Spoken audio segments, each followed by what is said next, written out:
Okay, so today we are starting a new chapter. It is called visual motion.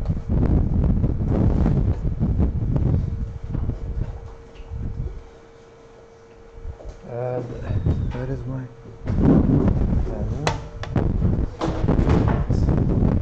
Okay, so far we did not look at any time component of the visual scene. All the images that we take are instantaneous images. At a given time we take the images of the scene, and we do the edge detection, we do the circle detection, and for the case of stereo we took two images or more than two images sometimes of the same scene, and we did the correspondence reconstruction and etc. But we did not look at the time components at all. With the visual motion we are going to do that. Okay, so we will include this time dimension in our analysis of the real world. So we use this information in many places. One of them is structure from motion. Okay, with the stereo we get the structure from two different views, or more than two views, more than one view of the same scene. This time, from the structure from motion, we get the 3D reconstruction of the real world by the motion information. Okay, that's one thing. So structure from motion is a visual motion area of study. Another one is recognition by motion.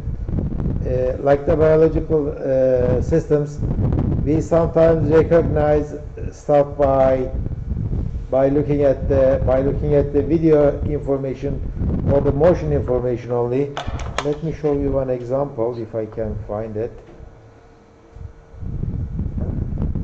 Is it here? No. Yeah, I think it is this one. But you need to close your eyes. Close your eyes, everybody. Don't look at it. Don't look at my slide, everybody. Don't look at it yet. Not yet, not yet, not yet. Okay, just look at this picture. What do you see?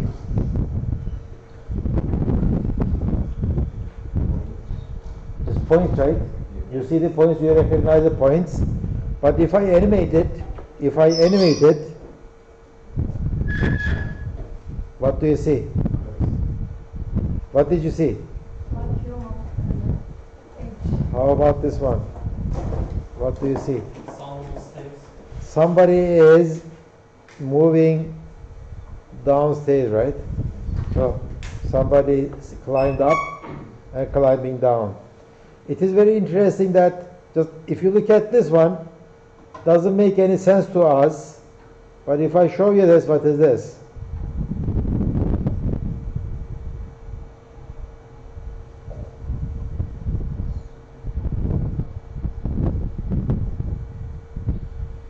So these are all we can recognize that this is a person doing various stuff.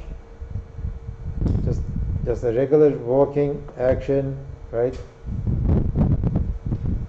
Somebody is jumping up. So what my point is, we as humans can recognize things by looking at the motion information only. By looking at the still frames, just still one frame, we can recognize lots of stuff, but motion is as important as the visual stuff too.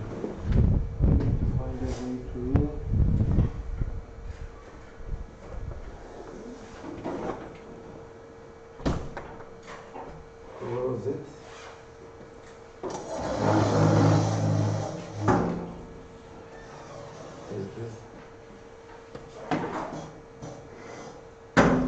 Not large enough. I do this.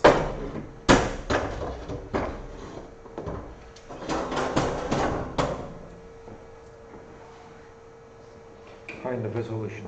Okay. Maybe I can do that too.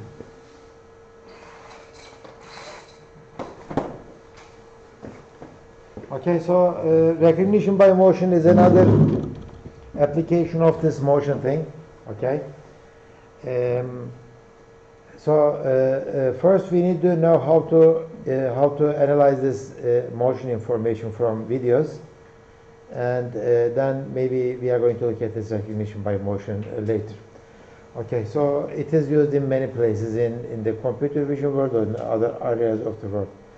Another interesting thing is this. Maybe I should switch to some other. Where is my my slides? My slides 8. I think this is good. Yeah. I need to use a different viewer for this one. Yeah, page down. So, can you see the difference between these two images? Do you think they are the same? You don't see it. I mean, from next to each other, you don't see any. Well, it might be different. It might be the same. We don't see the difference. But how about this? I am showing the first frame, then the next frame. First and next. I mean, these are both random dot images. But if I show you one after the other, our eyes are specialized for that kind of processing.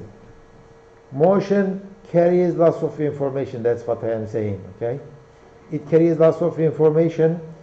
Even a random dot example like that, we can see any structured changes in the image with respect to the time, and that's what we are going to look at in this chapter. So it has lots of useful information. In all the processing of video information, this is what we are going to do. Okay, for us motion means taking images of a scene one after the other. Okay, if I am taking n images of a scene, that's called an image sequence. Okay, between the frames I have delta t seconds.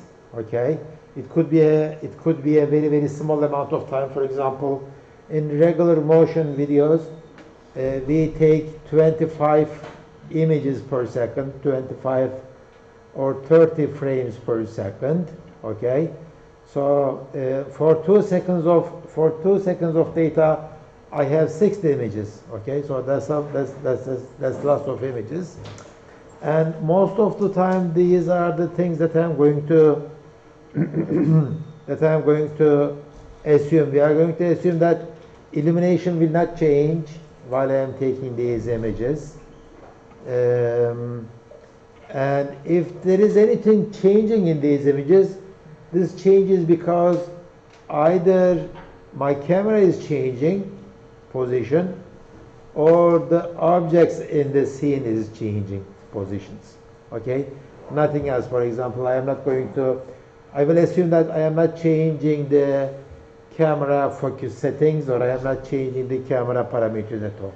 Okay, so these are some of the basic assumptions that I am going to take in this chapter, but later for other stuff maybe I can relax these assumptions. Basically that's what we are going to do.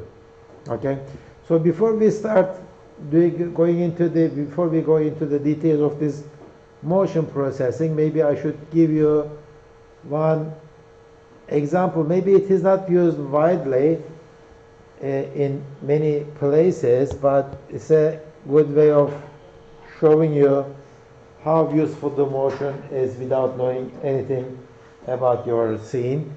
This is a classical example. This is called time to collision.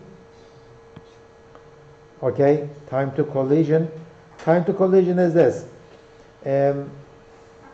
Let's say you have a robot with 2 wheels, and you have a camera on the robot. Okay, and there is a wall, and you are getting towards the wall let's say this distance at the beginning is d0, and you are moving at a speed of v, and you like to know the time to collision. Well, you will say that if you know your d0, okay, you are, let's say, 100 meters away from the wall, and if you are moving, let's say, 5 meters per second, if you divide this by v, you are going to say you are going to hit there in 5 seconds, something like that. Of course, in this case, I know d0 value, I know the v value. I don't have to know anything about the system. But if I don't know d0 and v, what can I do to estimate that this 5 seconds? Okay, that's what I am going to calculate with this time to collision. That's what I am going to do. Okay, just to keep things simple, instead of using three-dimensional cameras, again, I'm going to use a two-dimensional camera just to keep the equations a little bit simpler. And later I am going to, of course, I mean, it is easy to trivial to generalize it. And you might say, I mean, how come, I mean, this is so simple, where can I use such an application? Let me show you one example from YouTube, maybe. Is it in there?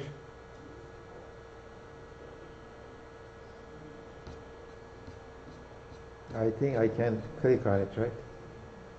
Yeah, here it is. For some reason I am connected to the internet, yeah. So this is a typical time to collision example. This time it is not the robot. See, this is the application.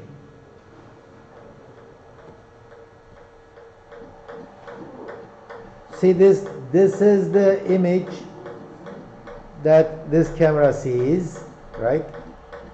By looking at the image, this robot has to calculate at what time this ball is going to hit that plate, right? Time to collision again. Well, it is doing much more than that, but I mean, the beginning part, time to collision part, is this. So it is detecting this circle using the half transform maybe, and then it is measuring its radius, okay?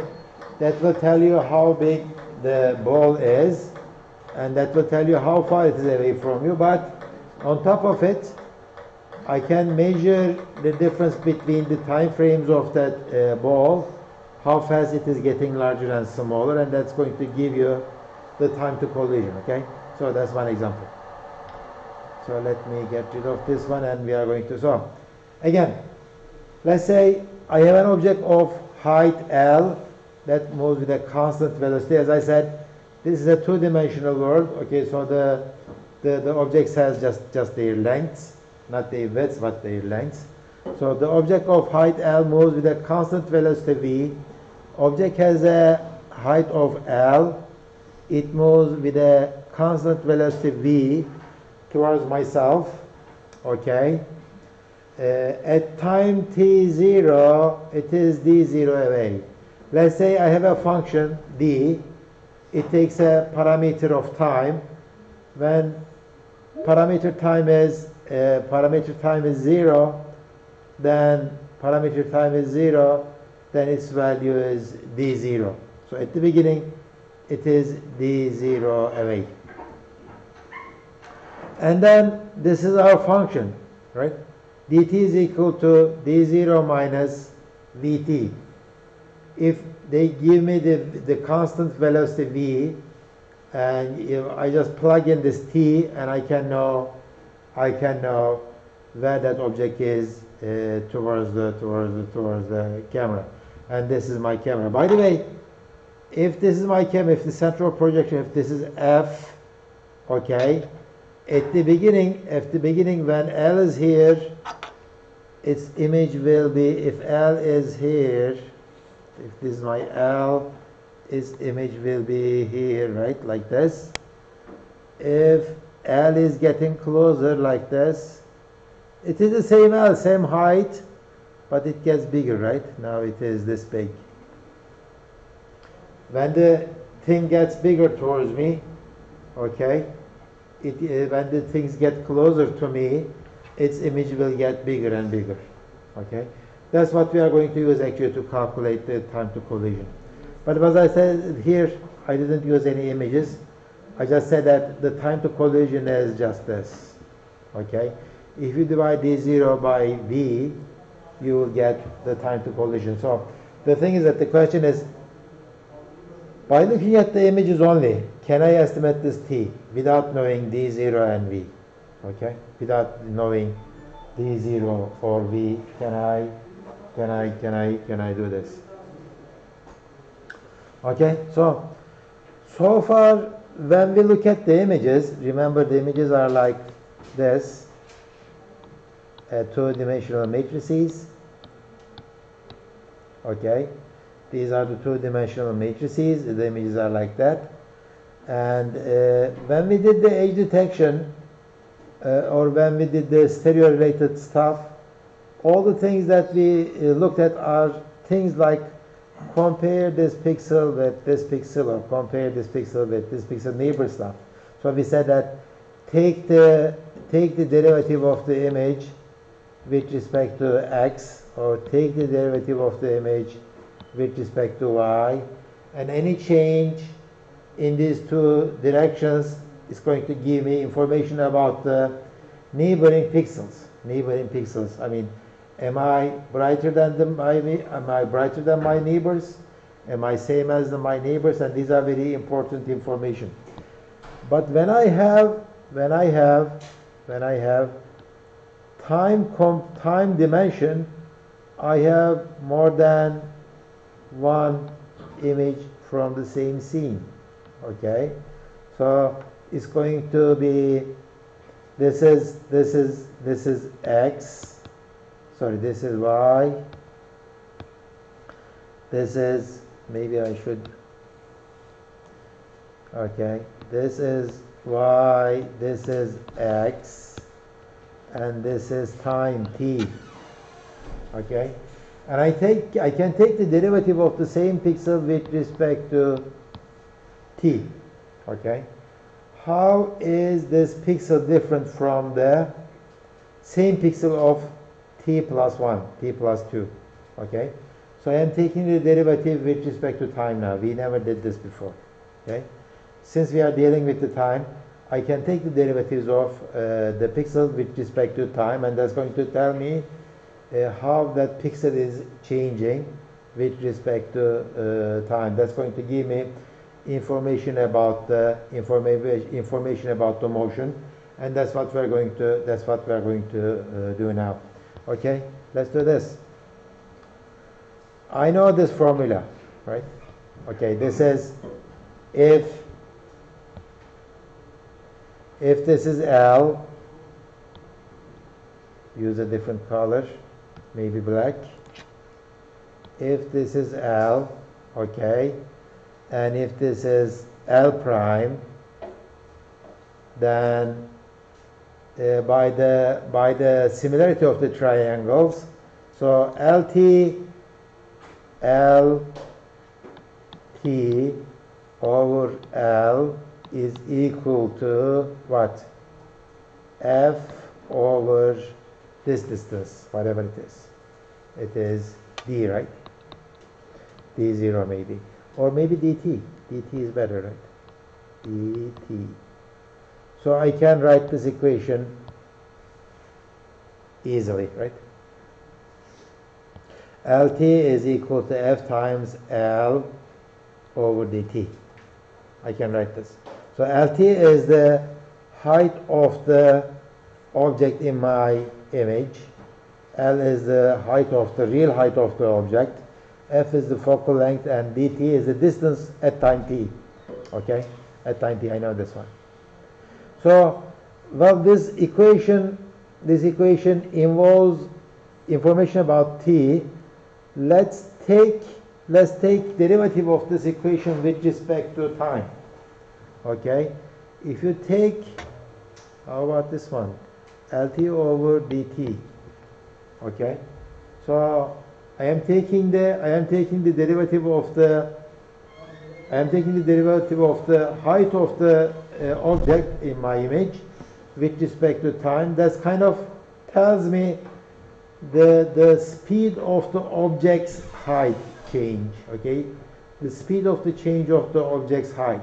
You might say that this object is growing 2 pixels per second or something like that. Okay, or shrinking it. So that's going to give me that one. How about the other part? So I am going to, well, I mean, F and L constants, they don't change. dt changes, right, with respect to time. And if I take the derivative of dt, it's going to give me the speed of the object, right? It's going to give me the speed of the object. By the way, how do you take the derivative of this thing? This is equal to f times L times d minus 1t, right? Minus 1t. So if you take the derivative of this thing with respect to t, it's going to be f times L times d minus 2, right? And minus is going to be here. And our function dt has to be taken over to, it's going to be like something like that, okay? Take the derivative of this one, fl is constant, and take the derivative of this one, and this is what we are going to get. F times L times minus 1 over d squared t, this is minus 2, and we need to take the derivative of, because we don't know the function dt, so multiply it with dt2. So these are the rules of the derivatives. Okay, so if you take the derivative of this one with respect to t, this is what you are going to get. This is the speed of the object's height, the change of the object's height, and this is focal length. This is the length of the object itself, and this is the 1 over d squared, the distance to the, and this is what? This is the v, the speed of the object itself, v. Okay, and we are going, well, you might say that by taking the derivative of this whole thing, I didn't gain anything, because I mean, maybe I can measure the speed of the object's height on the image. Maybe I can measure it, but I don't know the object's speed. I don't know how far that object is from me. I don't know those either, but I am not done yet. I am not done yet, okay? So I know this much. I know this one. I just derived it, okay? I know it from the beginning. I can write it. I can write it inside this dt, okay? I can write it in there and put it in there. And let's do the substitution. We know this is, okay? If you take the derivative of this dt with respect to time, this is what you would get. This is a constant, and this is minus v, that's it, right? Take this derivative of, I mean, we are going to take the derivative of this thing with respect to t, right? This is what you are going to get, minus v. And if I put minus v in here, okay, if I take the minus, put v here, this whole thing becomes, okay, the speed of the object's height, okay, is equal to f times L times v over d squared t. So again, I don't know this one. Maybe use a different color, and I don't know this one. Okay, but we are not done yet, because I know this. I got this from here, and this is what I had at the beginning. This is what I had at the beginning, and this is the derivative. The thing is that I can divide this equation with this equation. So divide LT by L prime t by LT, and divide this one by this one. It looks like it's going, there is going to be lots of cancellations, okay? Just take their cancellations. What is it? It is going to be LT over, can I calculate this one? Can somebody tell me? Is this easy to calculate from our images? What is LT? What is this one? Height of the object on my image, right? What is L prime T? Change by time. By change by time. So how do you calculate LT, L prime T?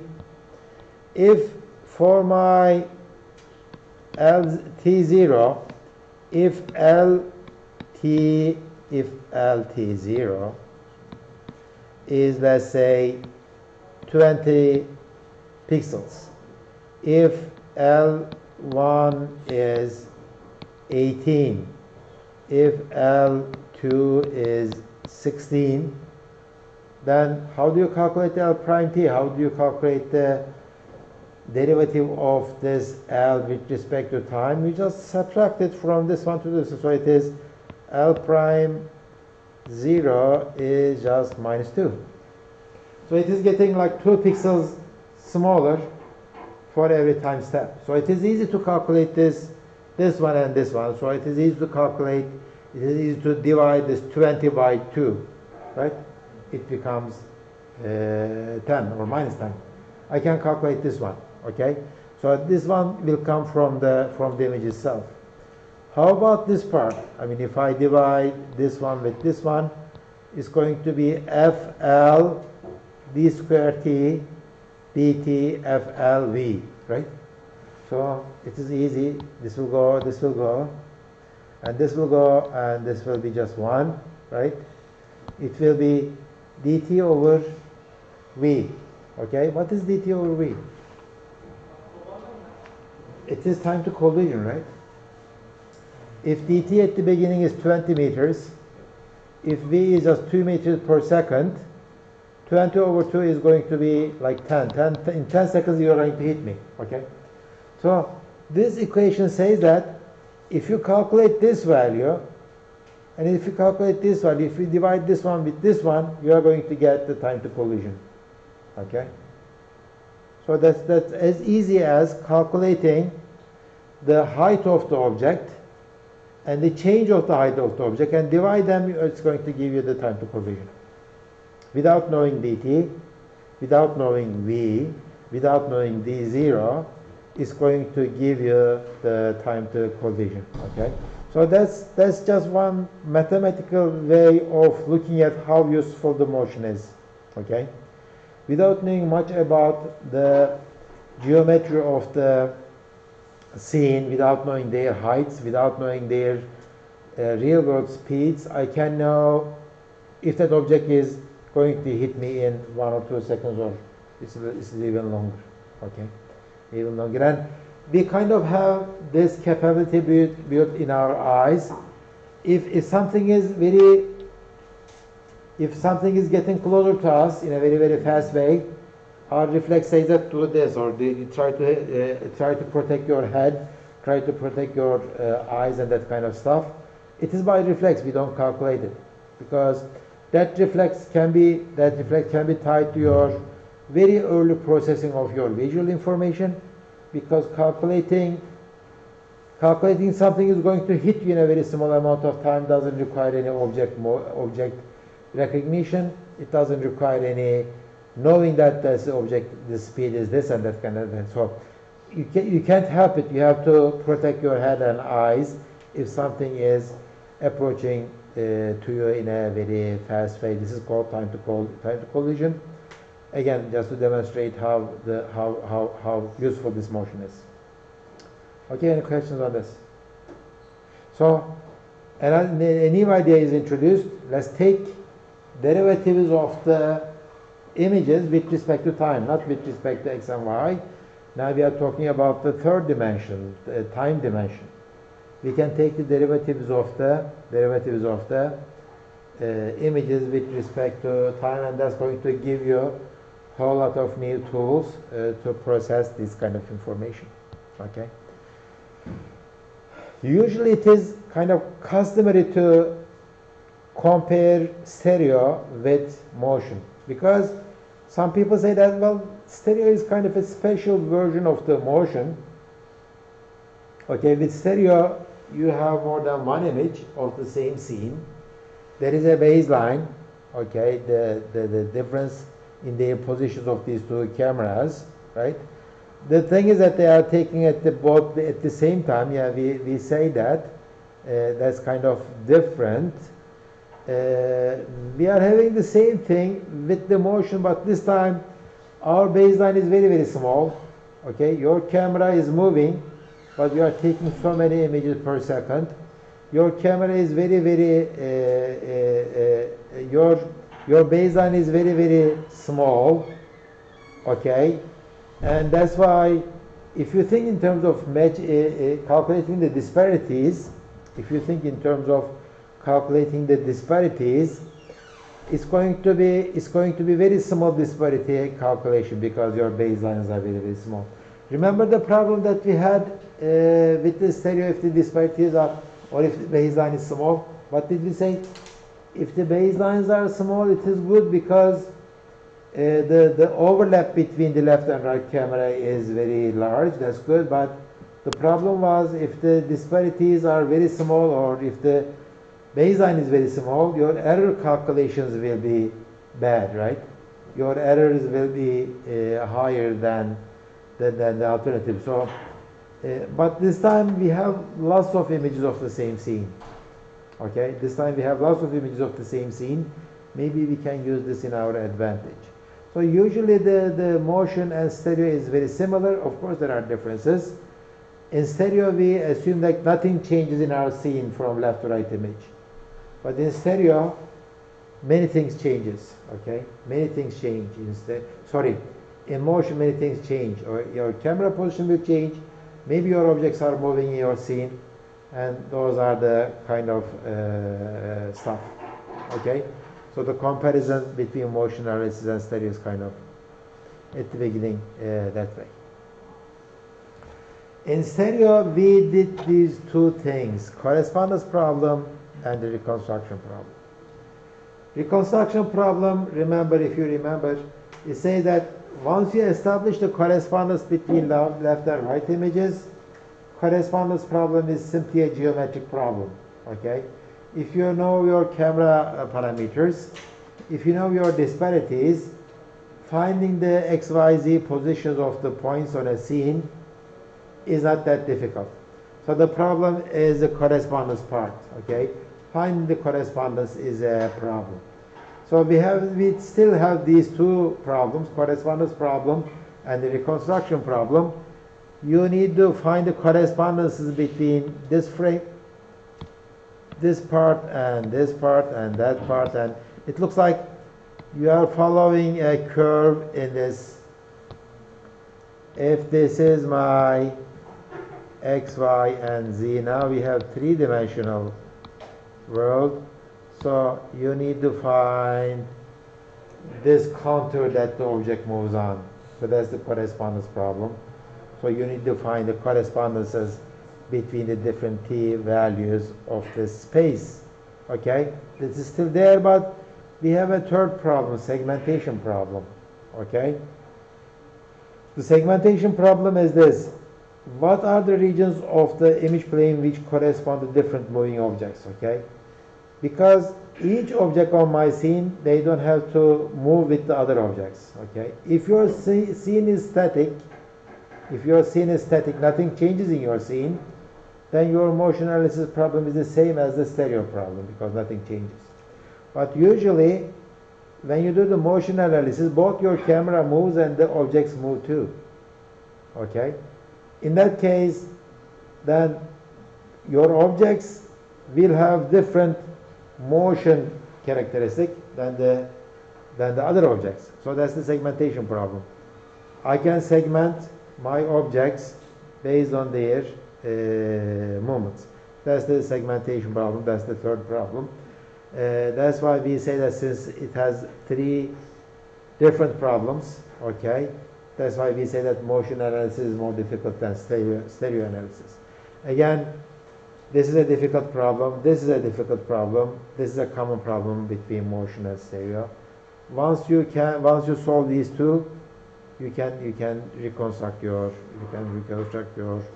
scene using the geometric properties of the scene. Okay, so that's the motion analysis. Correspondence reconstruction and motion segmentation. The thing is that this motion segmentation, the problem is this: should I do the motion segmentation first or correspondence first? Okay. So if this is a frame, another frame, another frame, 0, 1, 2, it goes that way. If you establish the correspondence between these two, then your segmentation comes automatically. Okay, yeah, then you don't need to do it. But without doing the segmentation, establishing correspondence is going to be difficult. So it's a chicken egg problem. Usually the best algorithms, they solve these two at the same time. If there is a chicken egg problem, then you solve these problems at the same time. Don't do the segmentation first and the correspondence. Always let them help each other. Always let them help each other. Reconstruction comes later. We talked about this before. So in this chapter, motion analysis chapter, of course we are going to look at the correspondence, and we are going to look at the motion segmentation kind of in a primitive way. Reconstruction will be always with us. We are going to spend most of our time with the correspondence problem of the motion analysis, and there are a few classical methods that deal with the correspondence problem. Okay, good. Any problems so far? Any questions? I assigned your third homework. Second homework, it is there, but I didn't give it to you yet. But it looks like somebody sent me an email saying that I sent the wrong data, the PDF file or something like that. Let me check that while, yeah, this is your homework number 3. And this is your homework number 3.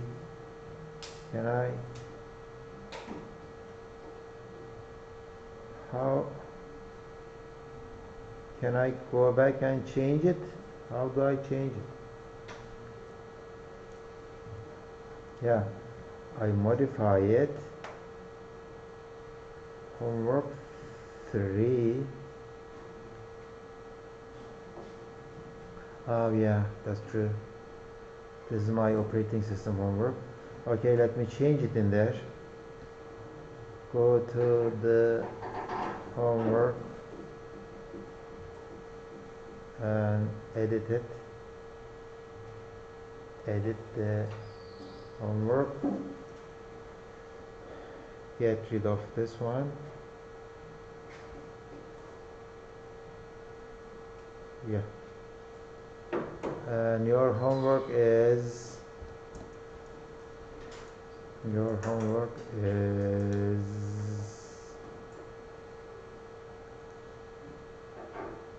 what happened to your homework? Yeah, here it is. So this one is your homework.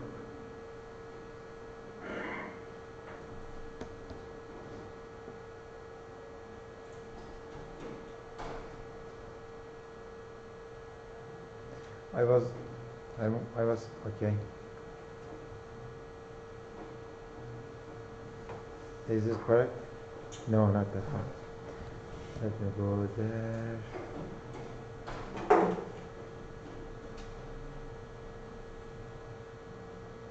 Yeah, there it is. I hope this time it is okay. It is about stereo homework. Okay, open it. Open it. Anyway, let me update this one and let me open your homework.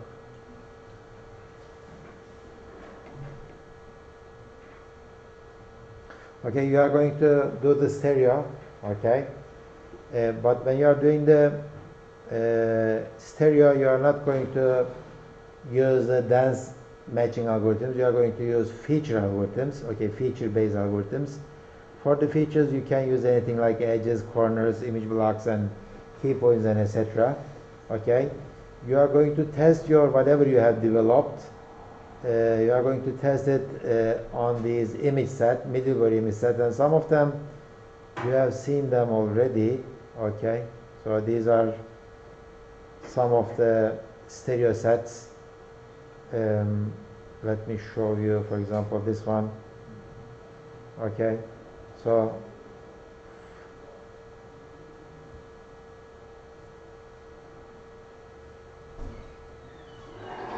okay, so this is the disparity map for this scene. Okay, this is the disparity map, and this is one of the images. Okay, so basically it is like three paintings, very simple thing, three planes. It should be easy to solve this one. You have the disparity maps, you have the images from different angles. You are going to download them, and you are going to okay, develop three different feature sets and matching methods. Maybe you combine some of those, maybe you invent some of those, and you come up with your disparity sets, and you are going to compare them with the real disparity, ground truth disparity in that set. Also run the OpenCV matching methods to get the correspondence, and you write a report that says, okay, my approach is based on this one, this one, and this one. My results are this, and OpenCV results are this, and you write a report on it. So your third homework is about stereo. Your second homework, you remember, it was about object recognition using the feature detectors. Okay. So I think I fixed that problem now. Did I fix it? I think I fixed it. Okay, good. Any questions so far about your homework or motion analysis? Now I'm going to talk about this motion analysis, dance measures, and the thing is that maybe I was talking about your homework because of this. Like stereo, we have two ways of doing the correspondences, either dance measurements or the sparse measurements. Dance measurements, they try to assign a motion correspondence vector for each pixel. Sparse, they don't do it that way. They try to assign separate vectors for each pixel, and we will look at them. Okay. Good. Okay. So remember when we looked at the stereo, we talked about this disparity thing, and disparity is just a single number for each pixel, right? Okay. So you have your left image, you have your right image. For each pixel, I assign a disparity value, saying that on my other image, the corresponding point will be this many pixels to the right. Okay. So, but we say that, I mean, this left and right images, I mean, I can go this way or that way, or how do I know which direction to go for the correspondence? And we say that there is epipolar geometric constraints between these two. Okay, my search is going to be a one-dimensional search. Okay, only on that line I can look for the correspondences. That's the thing with this stereo. With motion, unfortunately, I don't have the epipolar geometric constraints anymore. Why?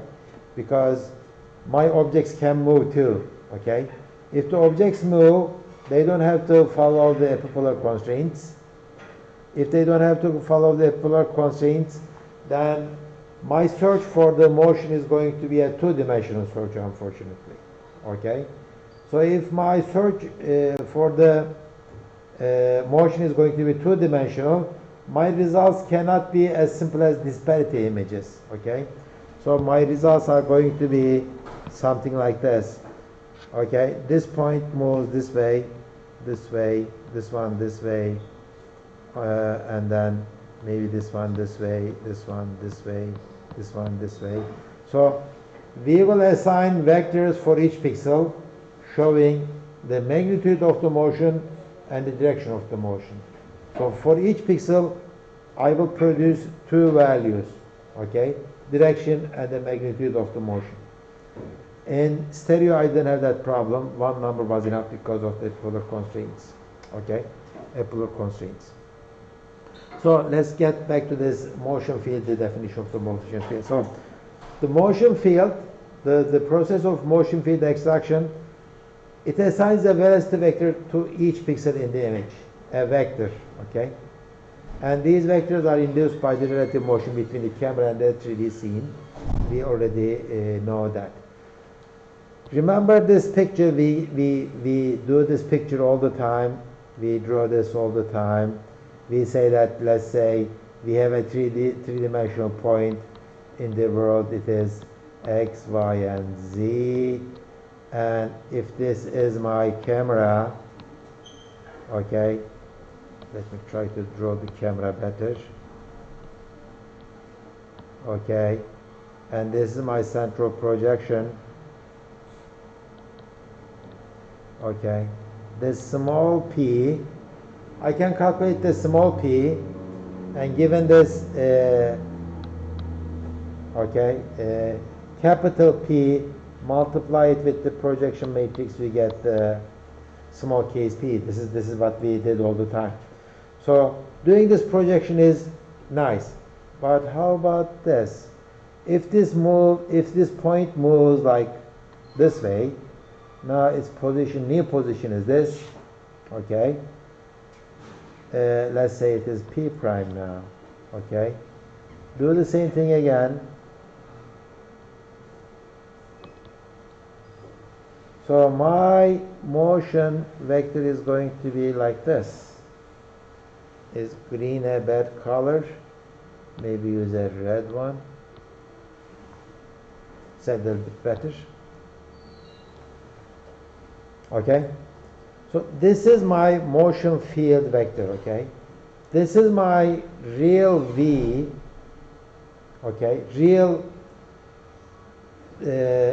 velocity vector V in the real world, three-dimensional vector. But this is my small v, two-dimensional projection of this vector on my image plane. This one has three components. This one has two components. This third component is 0. Like this one has three components and this one has two components. Projection of this v onto my image field. That's called motion field. And finding the motion correspondence in our video sequences is going to be finding this motion field. Okay, so the motion field can be thought as the projection of the 3D velocities on the image plane. You might say that, well, I mean, I have this nice formulas for the projection of the points, right? Given this projection matrix 11, it is 3 by 4 matrix, right? Multiply it and you get this your results. Can I write such a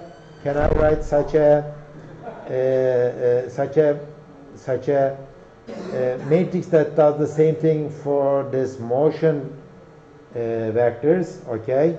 Well, you could, but getting this motion vectors in the real life is very difficult. Okay.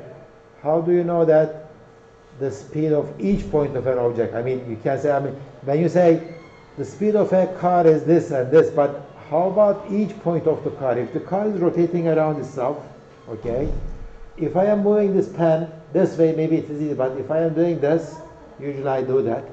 And if I am moving my camera relative to, like, with the rotation, with relative to the scene, like that. So each point has a different V value, and calculating those are not going to be very, very easy, okay? So unfortunately, we are not going to write this kind of a simple equation to get these V values. We will need to solve lots of problems to address this problem, okay? So question. So let's dive into this and let's see what we can do about it, okay? As I said, motion has lots of rewards. If you solve it, you are going to get lots of useful information, but we need to work a little bit harder to get that information. So let me take some break, 15-minute break. Let's be here around 15:40. Then we will continue.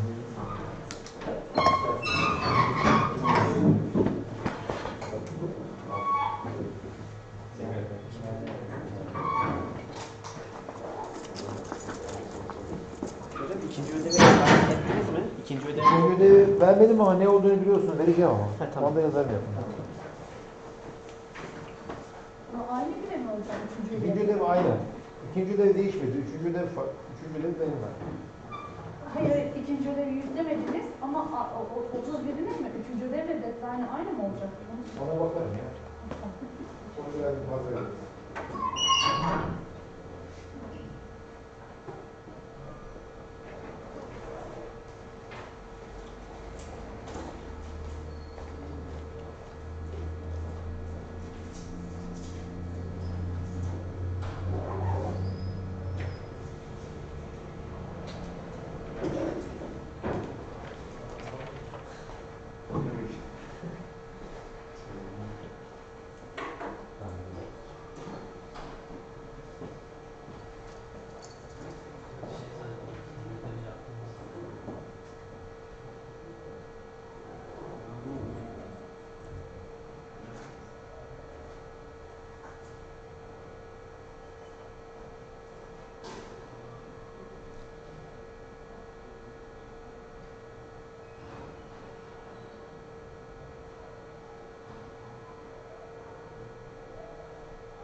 Bu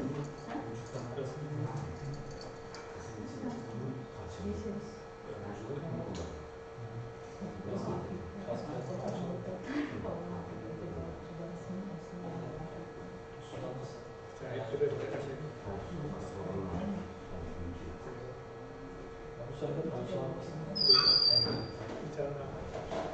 Geçmiş olsun. Ama sanki üşüyebilirim.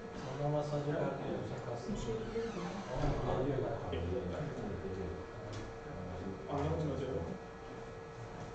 Yok onu tamam.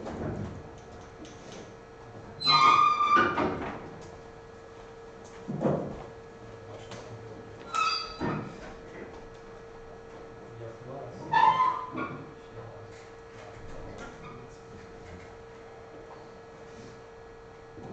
Şey, sürüyor.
Yusuf burada mı arkadaşlar?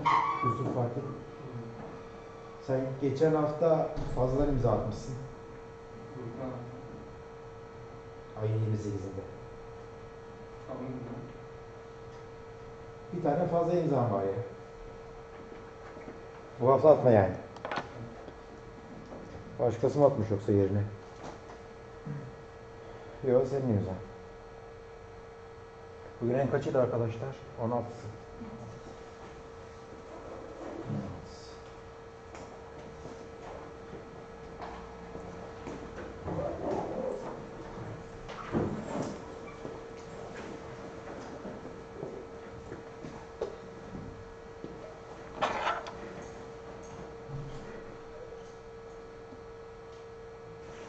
Okay, so it is the motion field that we are after. Once we calculate motion field, okay, we kind of solve the correspondence problem between the frames for the motion, visual motion. Okay, but it's not going to be not as easy as, well, it wasn't that difficult. It wasn't that easy for the stereo, but it's not going to be as easy as the stereo. Okay, let's go back. Let's remember, okay, I think this is the maybe 50th time that I'm showing you the same equation. We have a P, real world point P, moving this time in a free trajectory in the real world. The corresponding image point P is here, and this is our pinhole camera equation. P is equal to F times P over Z, okay? And all of our coordinates will be in the camera reference frame, just to keep things a little bit simpler. Okay, so we know this much. Since we are dealing with the motion now, we are going to take lots of derivatives with respect to time. Okay, if you take the derivative of this point P with respect to time, and if you take the derivative of this equation with respect to time, on the left side you are going to get the actually visual motion field vectors, okay? So because the derivative of P with respect to time on the image is going to give you, it will give you the motion field, okay? That's what we assume.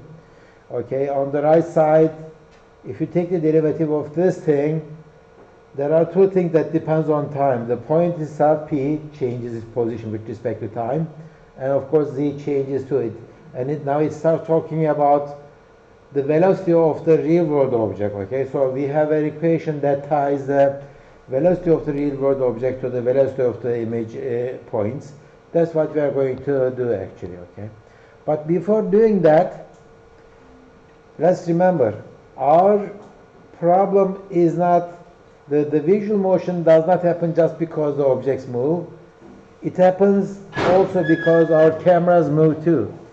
Even none of your objects in the scene moves, okay? If your camera moves, either rotation, okay? Let's say this is your P, and this is your camera looking at this direction, okay? And if I draw this line, this is your small p. And if I just move my camera here, I get my second point, P prime. So there is a t vector that change my camera position, or I can do this. Don't change your camera position, but rotate it around this point. So let's say my camera is looking at this direction now, okay? This is the center of projection. If I draw this line, so this will be my knee point P double prime. So without changing the center of projection's position, but rotating around the center of projection a little bit, okay, I will get, maybe I should draw this a little bit better. I don't think that I made my point by looking at this, okay. Let's say I have a camera. Let's say I have a camera. This is the central projection, and the camera is looking at this way, okay. I have another camera, okay.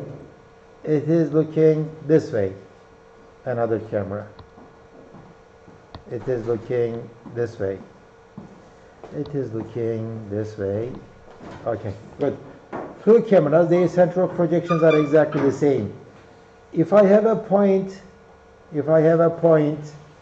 let's say P here, how do I draw its projections? On my blue camera, its projection is here. On my red camera, its projection is here. Very, very different points on those images, right? Just consider this blue image. That point is on the left side of the image. Consider this red image, it is on the right side, right? So those are very, very different points. All I did is let's rotate this camera like this much, this angle, rotation. So this is one way that you can move your camera, just rotate it around the central projection, or I can move this camera, some other location, and my camera is looking at the real world like this, okay? I can do that too, so that will be a translation in there. So what I am trying to say is that the motion has two components for me. One is a rotational component, the other one is a translational component. Why don't I represent my speeds, velocities, in terms of these components, rotational component and the translational component? Lucky for me, in classical physics, they have worked on these problems. Either velocity or acceleration of a point on a body undergoing planar motion is equal to the translation of a reference point B plus the rotation of a point A around the reference point. So This one B is my reference point. And if I am talking about the relative motion between A and B, I can say that there is a translational component between them. Okay, translational component, translational speed. So this one has three components. The velocity of the point B with respect to point A in x, y, and z dimensions. Also, there is an angular velocity between these two. Okay, angular velocity means that the rotational velocity around x-axis, y-axis, and z-axis. So this one has three components too. So if you add these together, there is a cross product between this vector, between these two A and B. Okay, that's called R, as the R is the vector between A and B. Just cross product is R, A and B with this omega, that is the rotational velocity, and plus the translational velocity, you get the velocity of A. That's kind of what we are doing. I mean, we are not, if my camera moves too, okay, all matters is the relative motion between these two things, the scene and the camera, okay? And we are going to do the same thing. We are going to talk about translational motion, its velocity, also the rotational velocity too. That's what we are going to do. This is it. So we are going to represent this V with the translational velocity and the rotational angular velocity. Never mind about these minus signs, and we will talk about them later. Maybe I won't. Okay. So again, if this is my V in the real world, we are after this V, this motion field V. That's what we are going to do, and we are going to represent this V by these two components, the translational velocity and the rotational velocity. Both of them has three components. Okay, both of them has three components. Okay, so let's keep this in mind, and let's go back to our. Okay, by the way, before going there, maybe I can take this. Okay, this has three components, this one has three components, this one has three components, but I have to do this cross product. Remember the skew symmetric matrix? How do you do the cross product between these two vectors? Just represent the first one with a skew symmetric representation, x, y, and z. Okay, and don't forget the minuses. Z, y, x, z, y, x. Symmetric, but minus, plus, plus, minus, minus, plus. Okay, so if I take the cross product of these two, this is what I get. Minus tx minus omega y z plus omega zy. And if you put them together, this is what you get. You say that my Vx it can be expressed in terms of these three. Let's say if there are no rotational components in my motion, let's say this omega is 0. Okay, there are no rotational components. Then Vx becomes Tx, Vy, Ty, Vz, Tz. What was the Tx, Ty, Tz? It was the relative translational component between these two. Okay, so if your point is if the motion between your camera and the point is that way only, just a simple t, then just the negative of it becomes our v. Okay.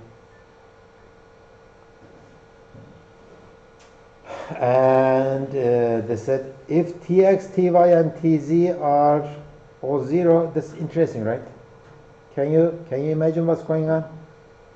My vz depends on only rotations around omega y and omega z, not omega x.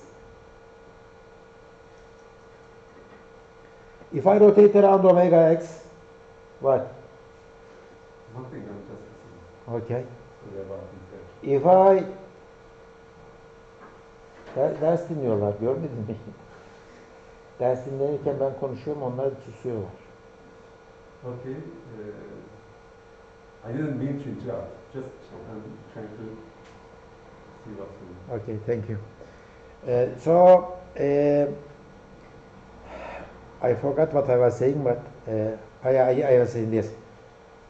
So your Vx depends only on omega y and omega z, not omega x.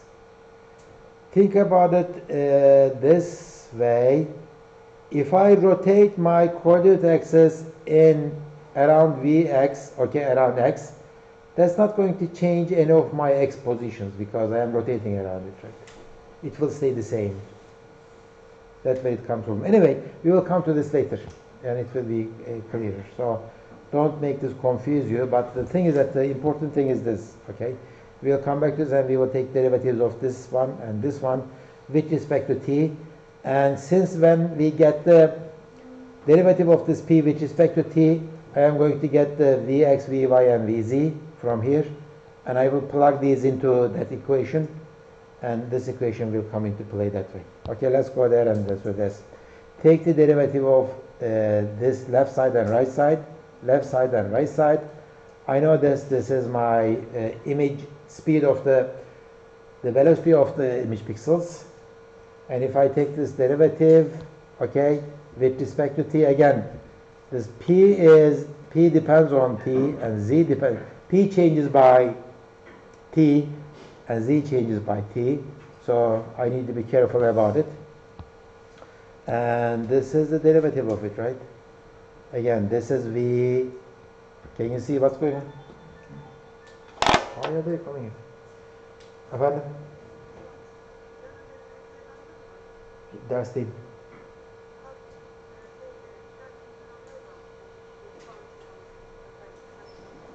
Ders değil şu an. Tamam. Okay, 5 minutes break. 5 dakika verin arkadaşlar.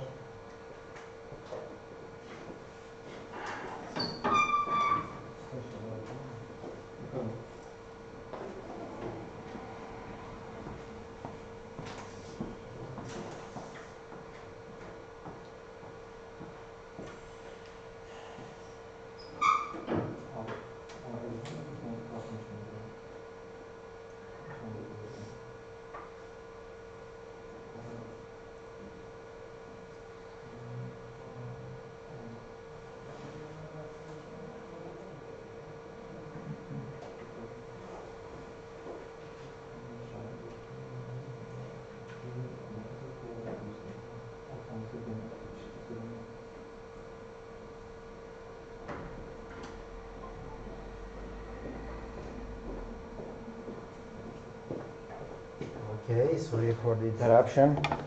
Okay, so simple calculus. Take the derivative of this thing with respect to z, with respect to t, sorry. So this part is just f is constant. If I take the derivative of z with respect to t, you get dz over dt, and p it becomes a multiplier, and the other part is here. So if you do the math, this is what's going to be. So they collected the common terms like this, f over z squared. That's it. So this is my velocity of the object in the real world. This is the third component of the velocity of the object, right? This p has 3 components. It has 3 components, and this is the third component of it. And basically, if I look at this one, what does it say?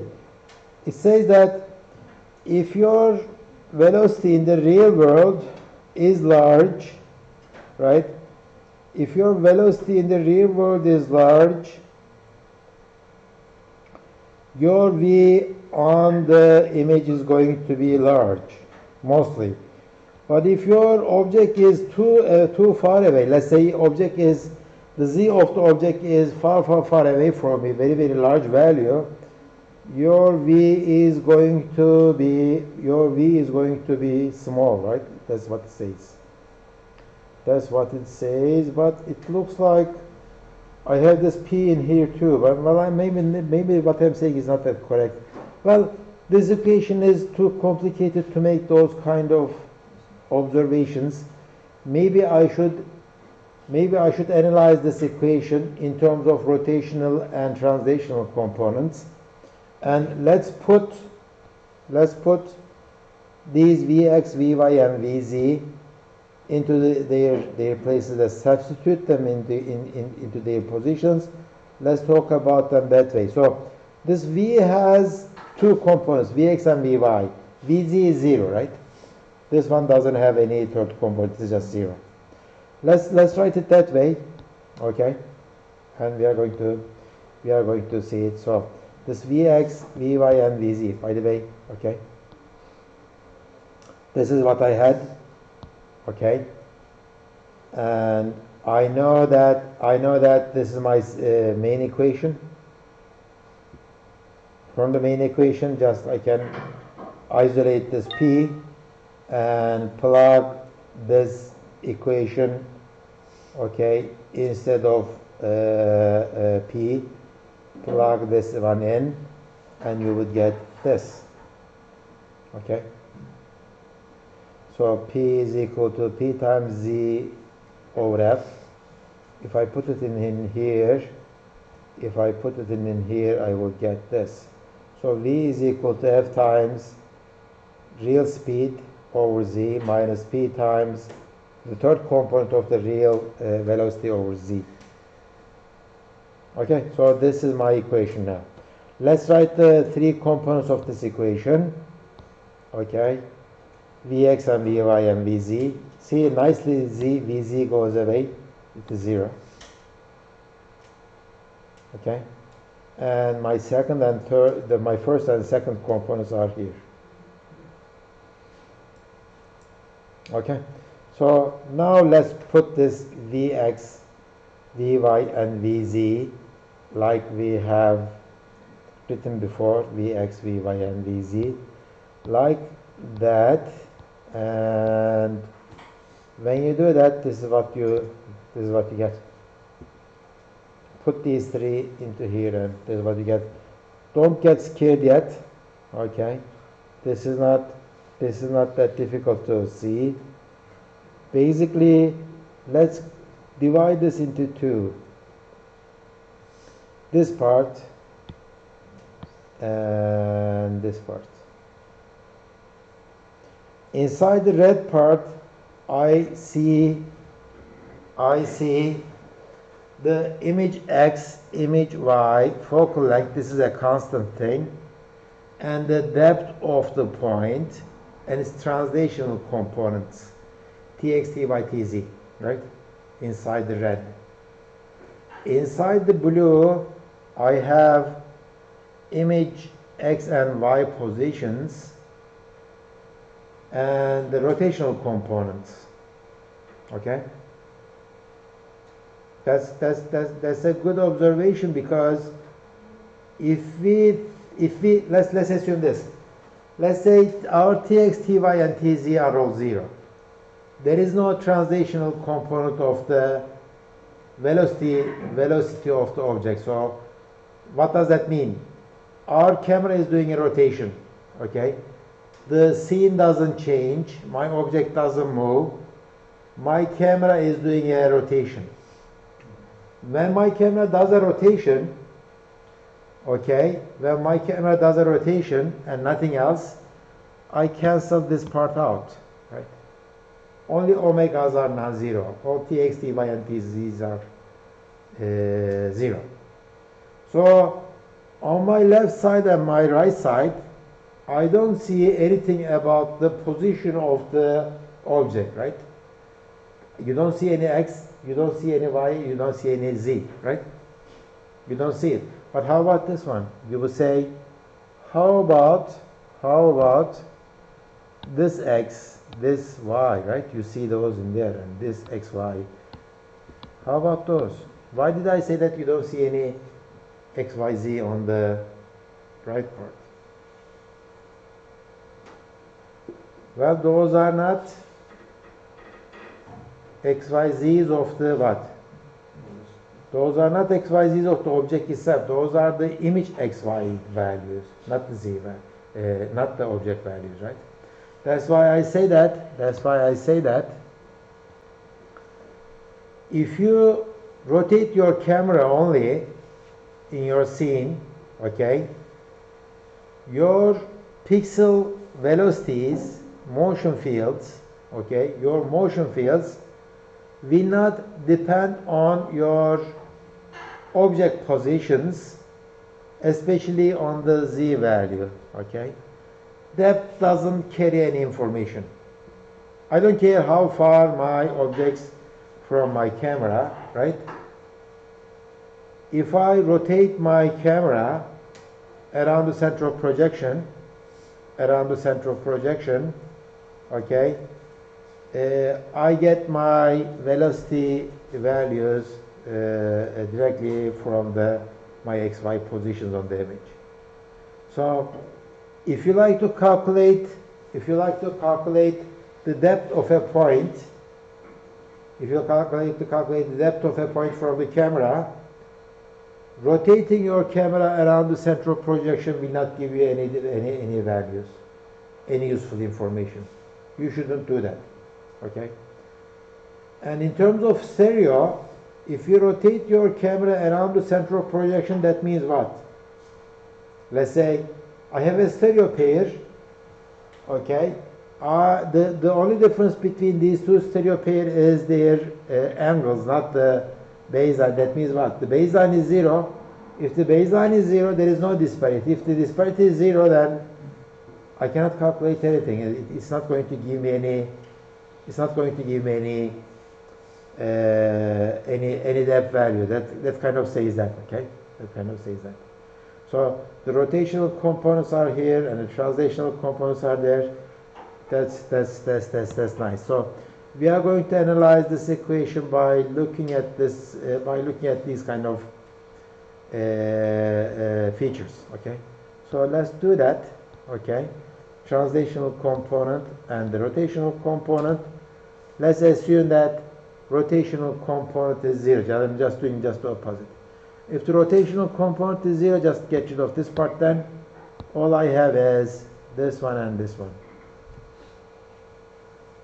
Okay, so my Vx depends on how far the object is from the camera. So what does this mean? It says that if your objects are too far away, let's say objects are near infinity, okay, so tell me what it is. If objects are very, very far away from me, your Vx and Vy becomes what? 0. So if I am not rotating my camera, but if I am moving my camera like this is my camera, right? I am moving my camera like this, not rotating it. I am moving my camera like this, left, right, up, doesn't matter, okay? I am moving my camera like this without any rotation. My objects at infinity, they don't change their positions at all, right? It becomes 0. Okay, that's why when you do this motion with your head, whatever you are looking at very, very large distances, they don't change their positions much. If they are very close, when you do this, the nearby objects, they move a lot, but far away objects, they stay the same. That's a good observation here. Right? The same thing is not valid if you rotate your camera. If I am rotating my camera like this, okay, everything moves like crazy, right? Doesn't matter if they are very close or they are far away. But if my omega is 0, there are no rotations, if there are no translations involved, then it's the same thing. Actually, you observe this phenomena, actually, let's say you are traveling by a train, okay, during the day. When you look at the sun, it feels like sun doesn't move at all if you look at from the side of the window, right? Let's say this is your bus, it is moving this way, and you are sitting at this position and you are looking that way, and your sun is here, let's say. If you look at the sun, sun doesn't move at all, right? Or moon, whatever, or distant mountains, they don't move at all because their z is so large. Their velocity on my image plane on my retina doesn't change its position a lot. That's because there is no rotation involved with the motion of the bus or the train. Okay. Of course, if your bus or if your train is moving this way, like a rotation, then of course your sun changes its position a lot. Okay, good. So let's analyze this a little bit. Let's say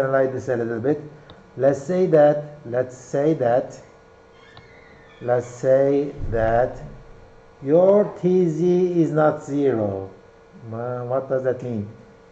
It means that, okay, I am moving my camera like this, that, also I am doing this or that, okay?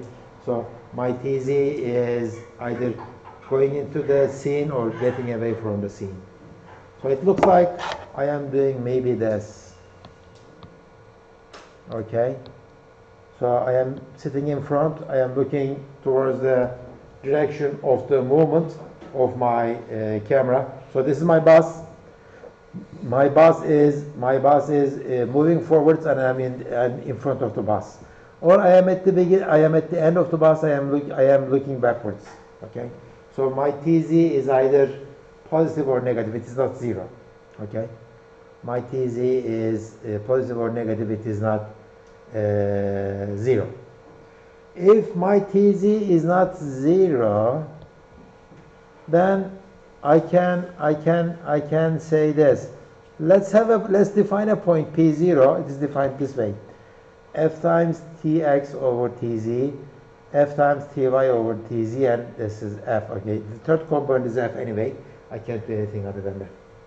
Okay, I can't do anything other than that. Well, if you plug it in, it's going to be Tz over Tz times f, and it's going to be f again. So you might ask, where did you come up with this value, x0 and y0?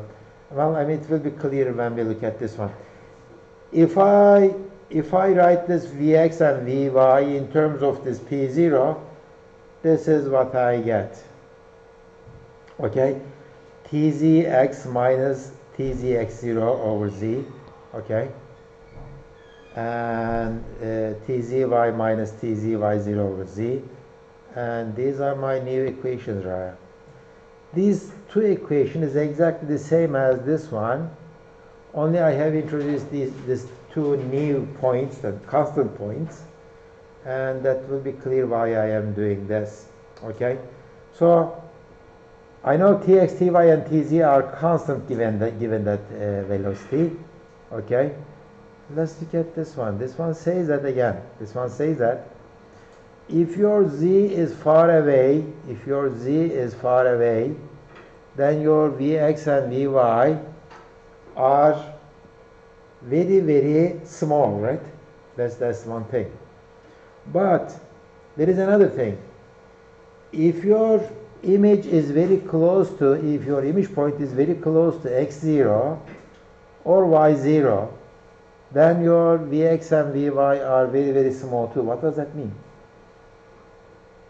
Doesn't matter if your z is large or small, right? If your image is very close to x0 and y0, then your vx and vy becomes very small too. Can you visualize it? I told you already what we did with the sitting just near the window of the bus and looking at the sun, etc. This is kind of, I mean, I understand this part. If z is large, vx and vy becomes very, very small. I know that part. But there is a special point. This is defined by f times tx and dz. Okay? There is a special point on my image. If I am close to that part of the image, then my points don't move at all. Where are those points? Can you visualize it in your eyes?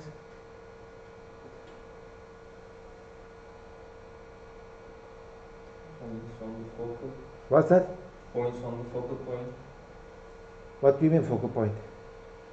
When all the lights crosses. something like that. You mean something like, let's go to YouTube. Without YouTube, we can't do any science or engineering. You mean something like star field simulation?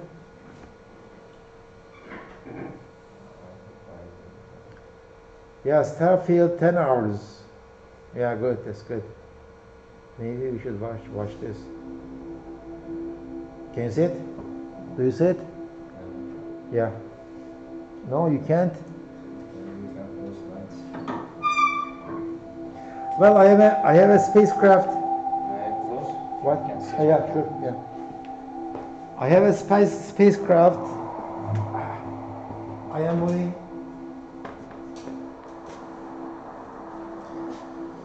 So, anything. Well, this is unfortunately space is black and the stars are so dim. Maybe I should do something. You know what I mean, right? Okay, just yeah. Windows star field simulation is better. Windows, because in that one.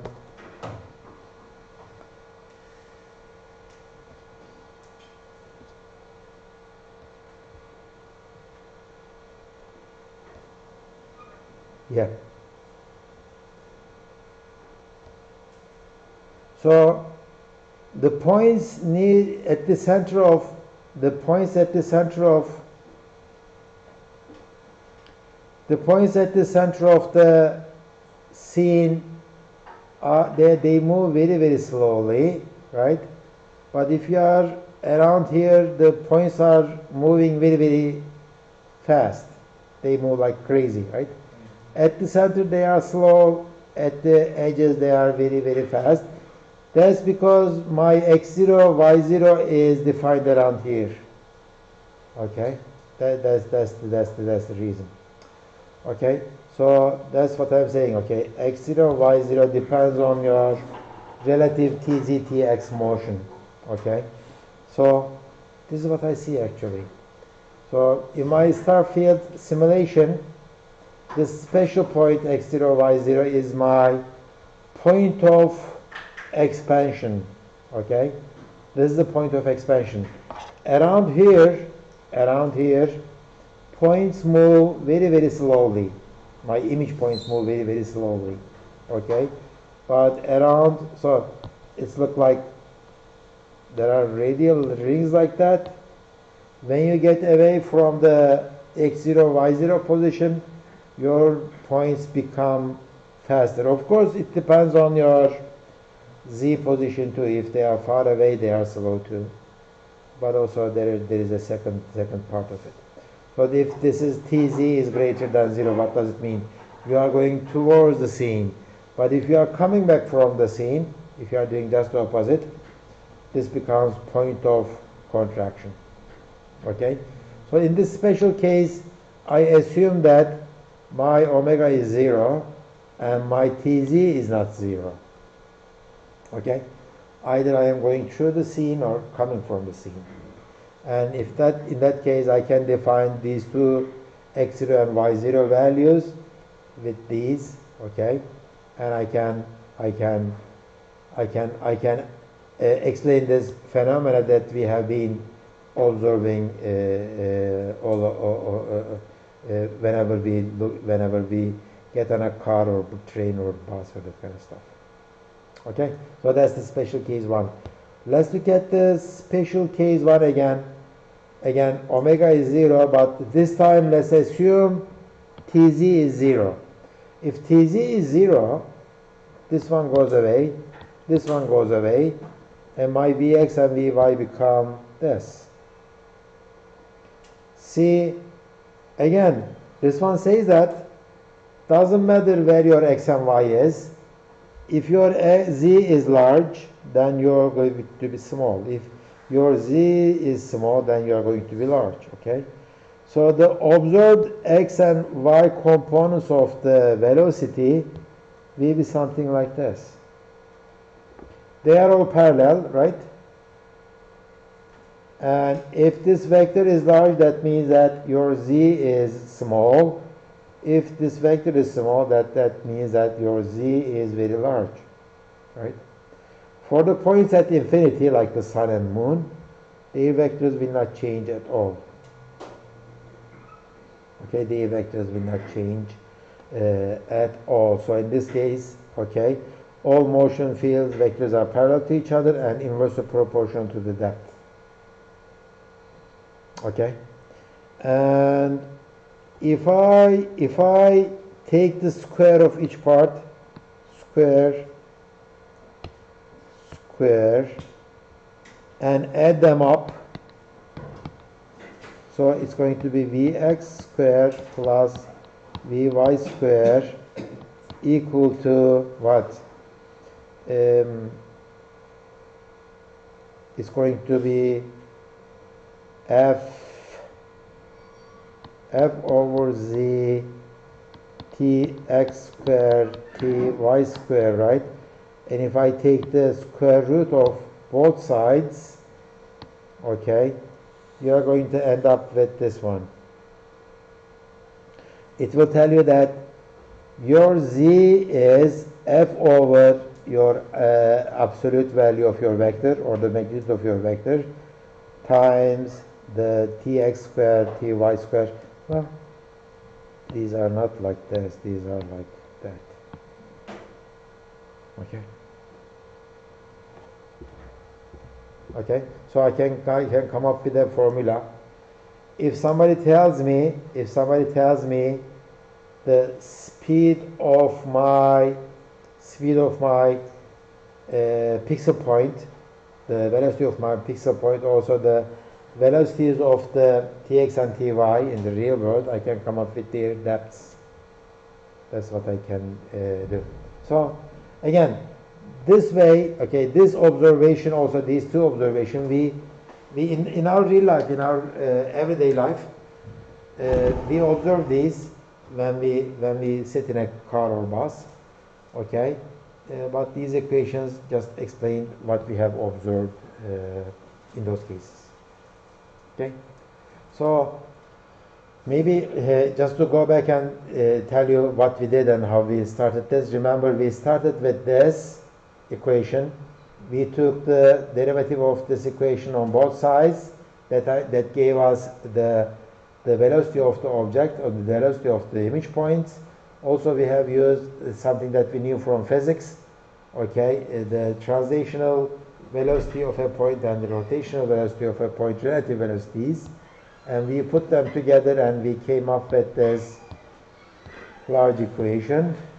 Okay, and this large equation I can analyze it. Either I assume that omegas are 0 or tz's are 0. Okay, I can do that too. By the way, when we do the image stitching, remember image stitching? I take the images of the same scene multiple times and stitch them together. In that case, our tx, ty, tz, the translational component between the camera motions should be all 0. Okay? So when you do the image stitching, if I am taking your images with this camera, 1 image, 2 image, and 3 image, this is not a good way of taking the image, stitched images. Okay? Stitched images are best if you do this rotation. Why? When you do the rotation, you don't care about the depth of your objects. Okay? Your object depth doesn't make a difference. But if you introduce this translational components to your stitch images, then you cannot stitch them together because those are dependent on their z's, their depths. Okay? They are not stitchable. That's why if you say that your t component is 0, then you are dealing with this, and this is a good image to make a stitching. But if you are doing the other way around, if you don't have any rotational component, but if you have only the translational component, that's good for stereo. Okay, that's good for estimation of the depth. If you don't need depth, if the depth is bad for you, then do it this way. If you needed the depth, then do it this way. Okay, let me conclude this part of the okay analysis with the pure translation. That means there is no rotation. Okay, I can define that x0 y0 point. That's called the vanishing point, focus of expansion, okay, or focus of extraction. Only translation contributes to that estimation. If you have pure rotation, we didn't study this carefully, but pure rotation doesn't carry any 3D information. Okay? I mean, when you say stereo is only valid if you have translation in it. Okay? With the pure rotation, you can't do stereo. Okay? And there is a very specific case of the moving plane. Most of the time, when we move our cameras or the scene, okay, those objects don't move independent of each other. The pixels, they depend their neighbors, and in the same neighbor there is a planar assumption. Then I can take care of it, I can take advantage of it, but I didn't look at this either. We only look at this in the first case with the pure translation. Okay, good.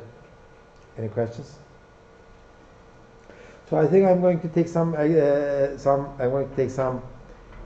break now, but after the break we are going to look at how we can estimate those motion field vectors. So given an image sequence like this, I like to assign vectors like this for each pixel. Okay, like the estimation of it, so that I can use this estimation to get the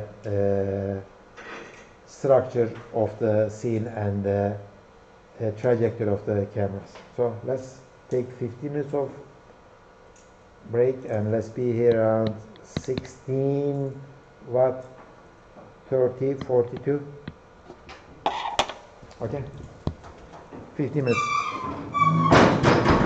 Yoklamayı imzaladı mı herkes arkadaşlar? Nerede yoklama? İmzalama dediniz ama ben geçen 2 hafta geldim.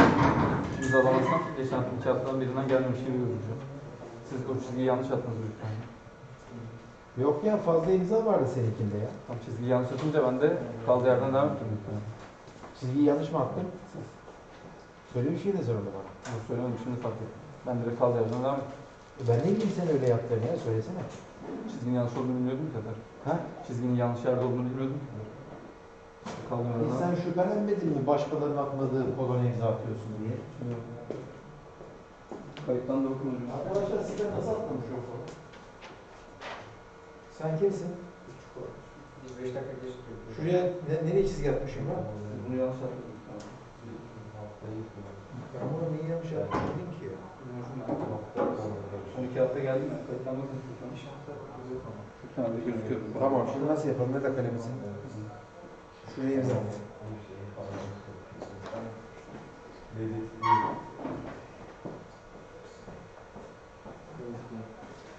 Tamam. Abi. Biz kere oynayalım ya.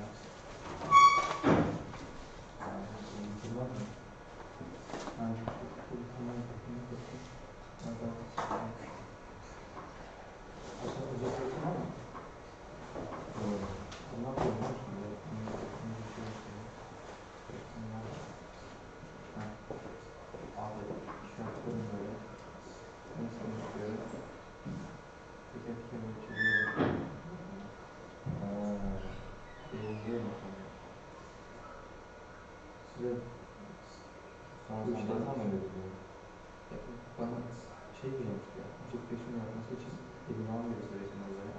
Yok ama bu uygulama sonrasında şu piksellerde şu an Aynen. ama hepsini işaretliyorsun. Kaç tane alıyorsun?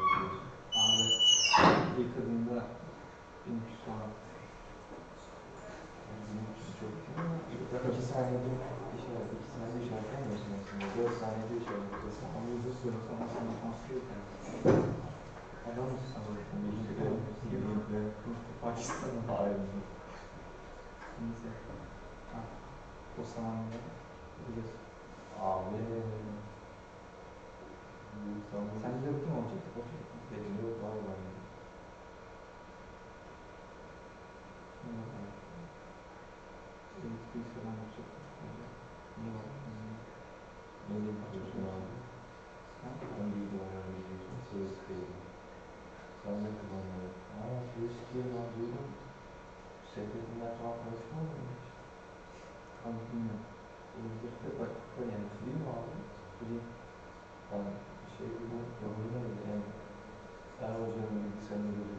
Kırmızı sende var. Endes mi?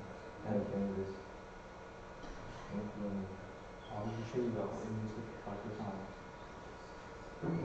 Direkt anne ahbap, anne avlu diyorsun cihazda. Yükleniyor. Cihazda. Varmış yapayım. Evde gibi haberleştiriyorsun cihazda. Okulun kantini götürdüm. Kendi anlıyor. Suçlar da bazen kasıyor böyle şeyler. Anlamıyorum.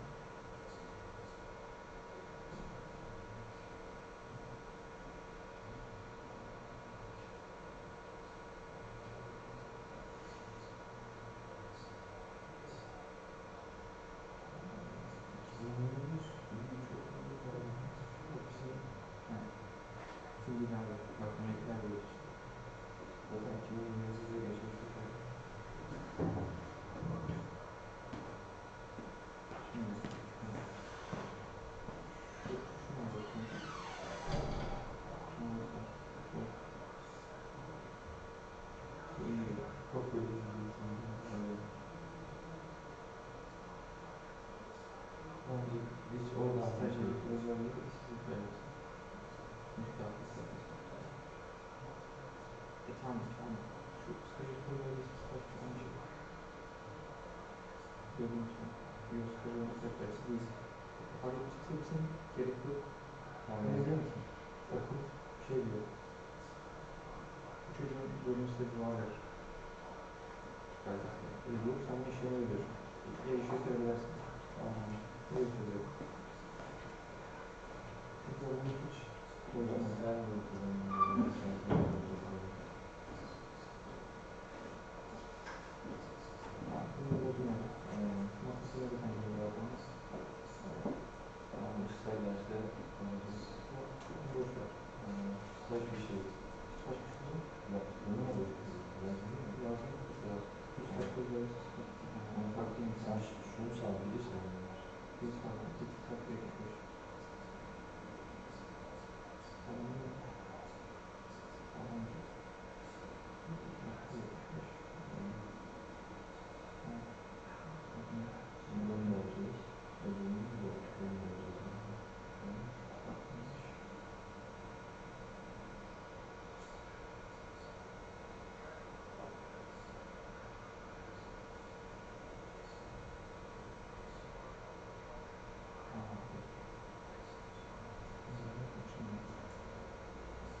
Şey yaptım. Ne gitmeye çalışıyorum. Launch. Tamam. Bunu hatırlıyorum. Ben şey falan yaptım da. Tavuk. Lisede. Lise sonu. Tamam, bunu şirkete göndermiyoruz. Şirket gezdiği hiçbir şey yok böyle. Bir imzası yok mu şirketin almak için? Yok. Evet. Şirkete bir tane gönderiyorsun. O da diğer, onda da şey falan yazıyor işte. Staj koyuyorum. Şey, İvan falan yazıyor şirket. Excel var, saçma bir falan. Açılmıyor. Açılan bir şey yok işte abi. Açılmıyor dediğin değil mi? İçten bir şey. Ne? Bu işte. Açılmayan şirkete göndeririz. Sağda şirkete göndeririz. Onda da şey falan yazıyor. İşte şirketin burası olacak. Ondan sonra ne kadar ücret vereceksiniz falan var. Ne olarak çalışacak? Kim ne olur? Çıkartabiliyorlar. Bunu bu şirkete göndereceğiz. Öbürlerini dolduracağız. Şirketten gelecek. Ya da şey gideceğiz. Erdoğan Hoca'ya gideceğiz. Evet. Teorik olarak aslında şey yapman gerekiyor. Ne var? 76'yı bir doldurup Bilmiyorum. bak bunu Erdoğan Hoca'ya vereceksin. Ondan sonra diyor ki staj için tamamlanırsa o zaman staj yapıyoruz sonra. Peşin için bir kanun kesinlikle. Şey değil, adam değil. Geçen sene üniversite bitti göndermiş. Genel mesela Erdoğan Hoca ayrı ayrı uğraşacaklar. Evet. Niye bana uğraşmıyorsun? Tek tek uğraştırıyorsun beni falan. Ama dolduracağımız saksıya kadar adam harcamış. Abi yanına durmadığım yerine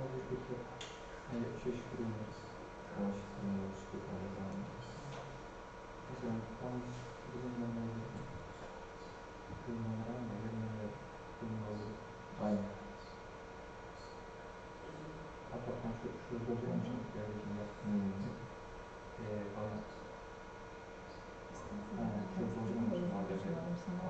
Şurada olacakmış. Mesajı ulaşmayınca aramıyordum. Sonra Photoshop makinesine var. Ama image değil mi? Bana PDF işte ben PDF mi?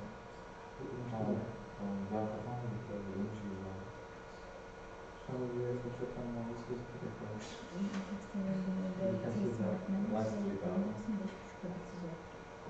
Ben de çok bak elimliklerimi en son evrağı çıksa da teslim etmişim. O ara yazdım. Nokta nokta yazmışım.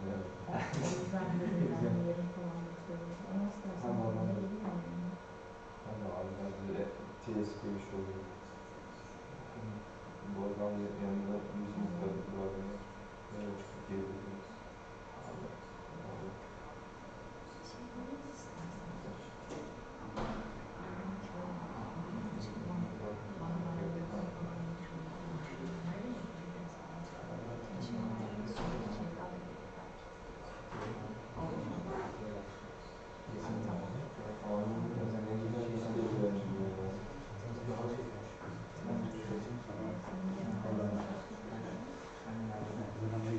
Ama bunu şeyinde Mac'inde koşuyor değil mi? Ama bu UI terminalde yani Mac'te koşuyor. Sese bağlanıyorsun ya. Sese bağlanıyorsun olunca terminal yönetiyor. Şuradan gidiyor. Burada çekmem lazım.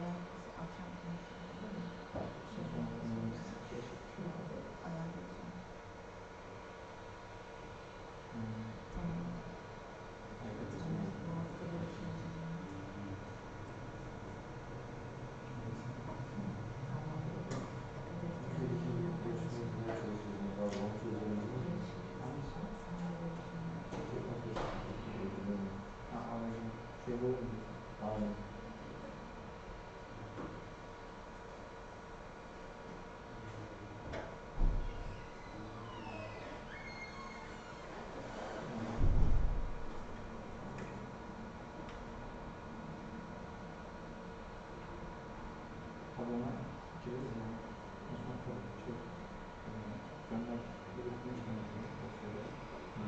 Sonra her şeyi tablada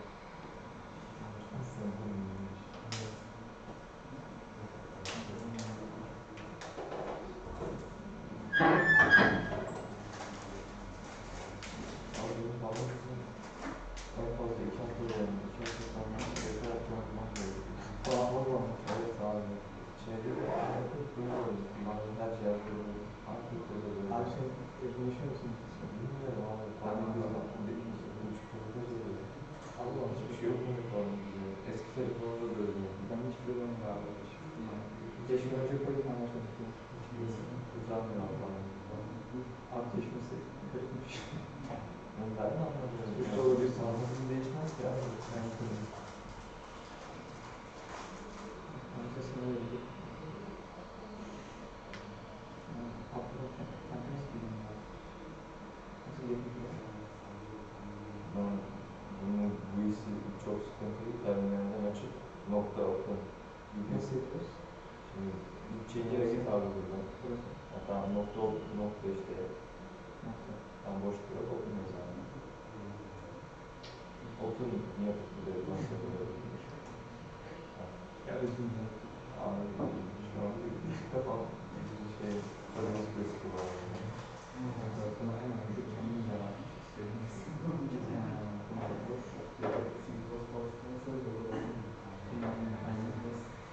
Bunun şirketi sorma lazım.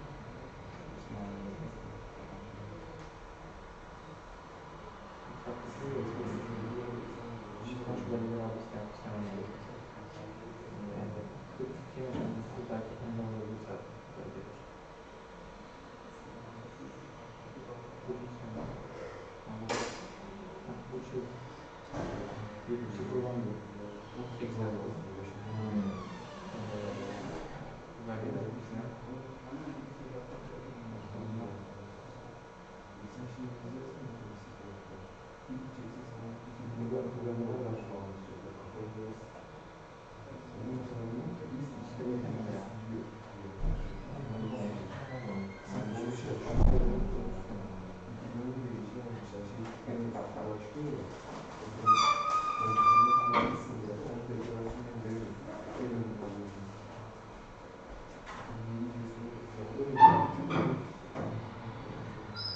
istediğim yere çıkıyor.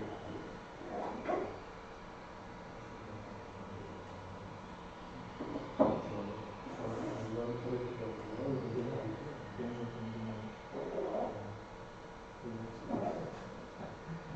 Ben gerçi integralden çok kalmadı. 3 tane vermiş olalım.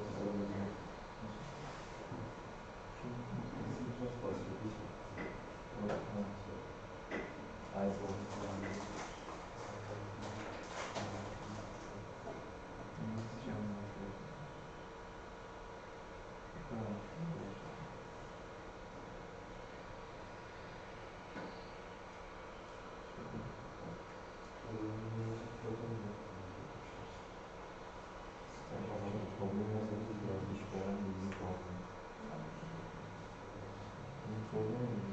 Sürekli müstahaklık belgesi gibi. Diğer her sürekli zaten bunu anlamadım abi. Ben bunu işlediğimi görmedim. Abi ben de hatırlamıyorum. Bunu bazı kurslarda doldurmamışım. Neyse doldurmuyorsun abi. Sen bunu doldurmuyorsun. Bu sene bir doldurmuyorsun. Ha? Bu sene bir hesabı değil mi? Bu ilave. O zaman sıkıntı yok. Ama zaten şu köşenin anlamını yok. Sen kendi köşeni var. Tamam. Şu iki verdiğim var. Yani bu 77, bu da 75 yani. Çünkü o 76. Kaç kişi? Tamam ya. Bu hafta içinde düşündüm şu an. Arada böyle bakıyorum. Şu şey çok saçma. Instagram çok saçma. Evet saçma abi. Ben hiç bilmiyorum. Baksana altı kaç.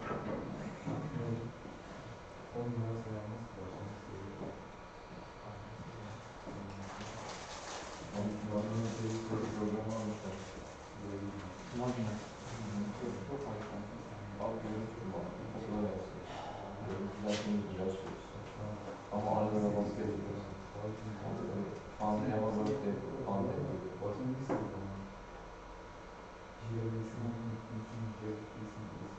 Ben bunlarla çalışıyorum. İşim yapıyor ama. Bunlarla çalışmadım diyor. Paradan önebilirim para. Yani işte 3 saat çalışıyoruz. Mesela ben kaçta geldim diyorum. 8'de geldim diyorum.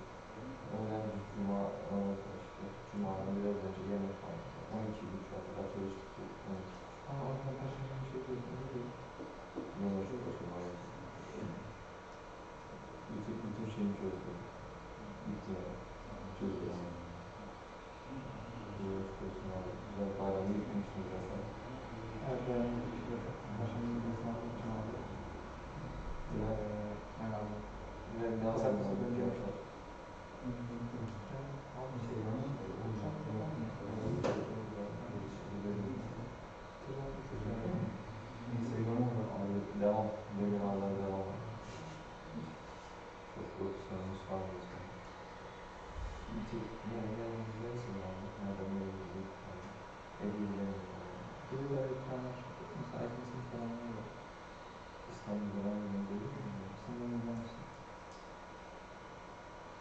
Ankara'da mı? Ankara'dan bilmiyorum abi ya. Neyse, lise gider mi?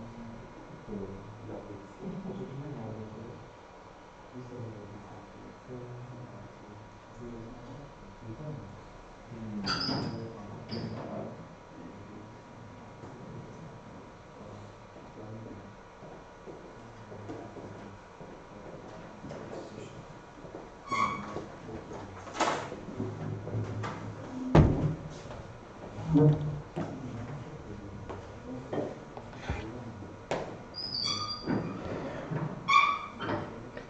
Okay, so estimation of the motion field is not an easy thing actually. We won't be able to estimate it exactly because I mean there is no.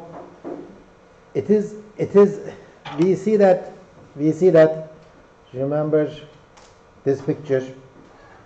Remember this picture, yeah.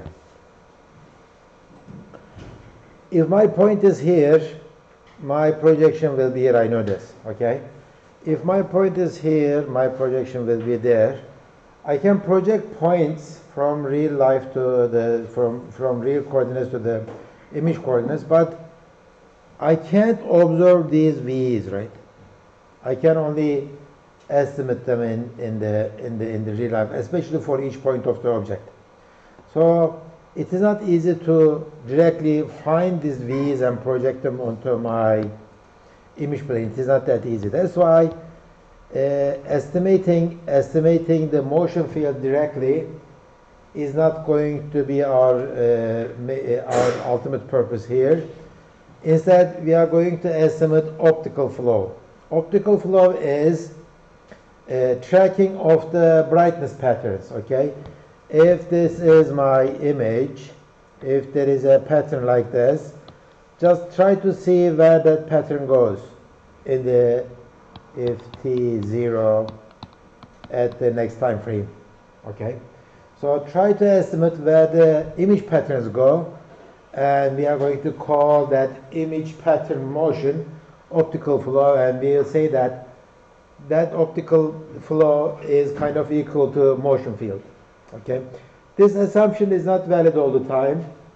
The motion field doesn't have to correspond to optical flow, and vice versa, but this is the best we can do. Let's see one example. For example, let's say I have a sphere like this, a three-dimensional sphere. It is very smooth Lambertian, okay? It doesn't shine at all, and it is spinning very, very fast, okay? It is spinning very, very fast. I know that this point here moves that direction a lot, and there is a very small motion here in this direction, like that. But when I take the image of this sphere while it is doing this motion, what do I see? I see a image, constant image, and constant image. I mean, doesn't matter if t is 0 or 1 or 2. I see the same thing, right? I know that those points are moving a lot, so their motion fields should be like this and that, right? But in my optical flow, it will be like all the points are just constantly staying at the positions. They are not moving at all, right? Because for these kind of spheres, you wouldn't know if the pixels are moving or not, okay? All you see is just one nice sphere in there, okay? That's one thing. So in this case, I know that the motion field is not 0, but optical flow values are going to give me the same thing, okay? Same thing. And that says that motion field and optical flow are not the same thing. That's one example. Another example is this. Let's say I have a metal, a very shiny sphere. It doesn't move at all. It doesn't move, okay? It just stays the same. I have a light source, and I am moving this light source. At the beginning, there is a very bright shine coming from the sphere, but when I move my light source, the shine is going to move to the other side. So what does that mean? My optic flow will tell me that there is a motion from here to there, right? But in fact, nothing is moving. All my patterns, image patterns are moving, but other than the image patterns, nothing is moving. Well, I am saying that motion field is 0, but optic flow is not going to give me any 0 values. Again, motion field is not the same as the optic flow, but as same thing again. We don't have anything better than this, at least using very simple rules. So we will assume that we are going to calculate the optic flow, which is the apparent motion of the brightness patterns, okay, and we assume that it's going to be equal to the motion field, okay. So we are setting the record straight at the beginning, okay. Let's do this, okay. So we are going to use this principle of brightness constancy. It says that in our three-dimensional in our three-dimensional x, y, t world, okay, this is my x and this is y and this is t. Remember, these are my frames one by one. So I have a volume of information, right? Okay, I have a volume of information. Let's say I have a point that moves in the real world in 3 dimensions. My point is moving, okay, it's a big P. It moves on in all 3 dimensions. But if I take the image of this point while it is moving in the 3-dimensional world, at the beginning that point is here, then in the space at time t1 it moved there, then there, it goes that way, right? Here, okay? So in my 2-dimensional world stacked together, I observe this motion, okay? Let's assume that P has coordinates xt, yt, and zt. It depends on the t values. Its image will be xt, yt, small x, okay? Small k is x, small k is y. Z component is missing, okay? And in this space, E space, let's call this space of E. Not I, but E. It has 3 components, x component, y component, and t component, right? I am tracking that point. I have this function that gives me the brightness of the element xt, yt, and t. Okay? Since my point is following this trajectory xt, yt, this value of E will give me the same thing over and over again. Okay? Because that point P doesn't change any color. Its color, its brightness is the same. And this function is tracking that P. Okay? And my assumption is through time that point doesn't change brightness. Okay, so this is a constant function actually. Right? This is a constant function. Wherever that point moves, xt will move accordingly, yt move accordingly. At time t, I will be there. So if this function is constant, whatever the value of t is, that means what? If I take the derivative of this E with respect to t, is going to be 0, right? If something constant, just take the derivative of it with respect to time, and it should be 0. That's what we are going to do. But the thing is that E is not a simple function. It depends on other functions, xt and yt, and they all depend on the t, even this one. So let's take the derivative of this function with respect to t and make it equal to 0 and see what we are getting. Okay? So this one, xt, yt, t is constant. Let's take the derivative of it with respect to t, and it's going to be 0. So first take the derivative of E with respect to t, this one, plus derivative of E with respect to y and derivative of y with respect to t. That's the chain rule, right? And plus derivative of E with respect to x and derivative of x with respect to t. So if I add them up, it should be equal to 0. You know this from your calculus course. So that's a nice thing actually. That's a nice thing. Just remember what we had with the E. Okay? This is t, this is x, and this is y. This is our E, space of E. Okay? So can you calculate this one, out of this volume? Remember, this is our image sequence. I have, let's say, 60 images. So let's say I have 200 by 200 images, all 60 of them. So this is a 200 by 200 by 60 volume, 3-dimensional volume. Okay? Given a point like this,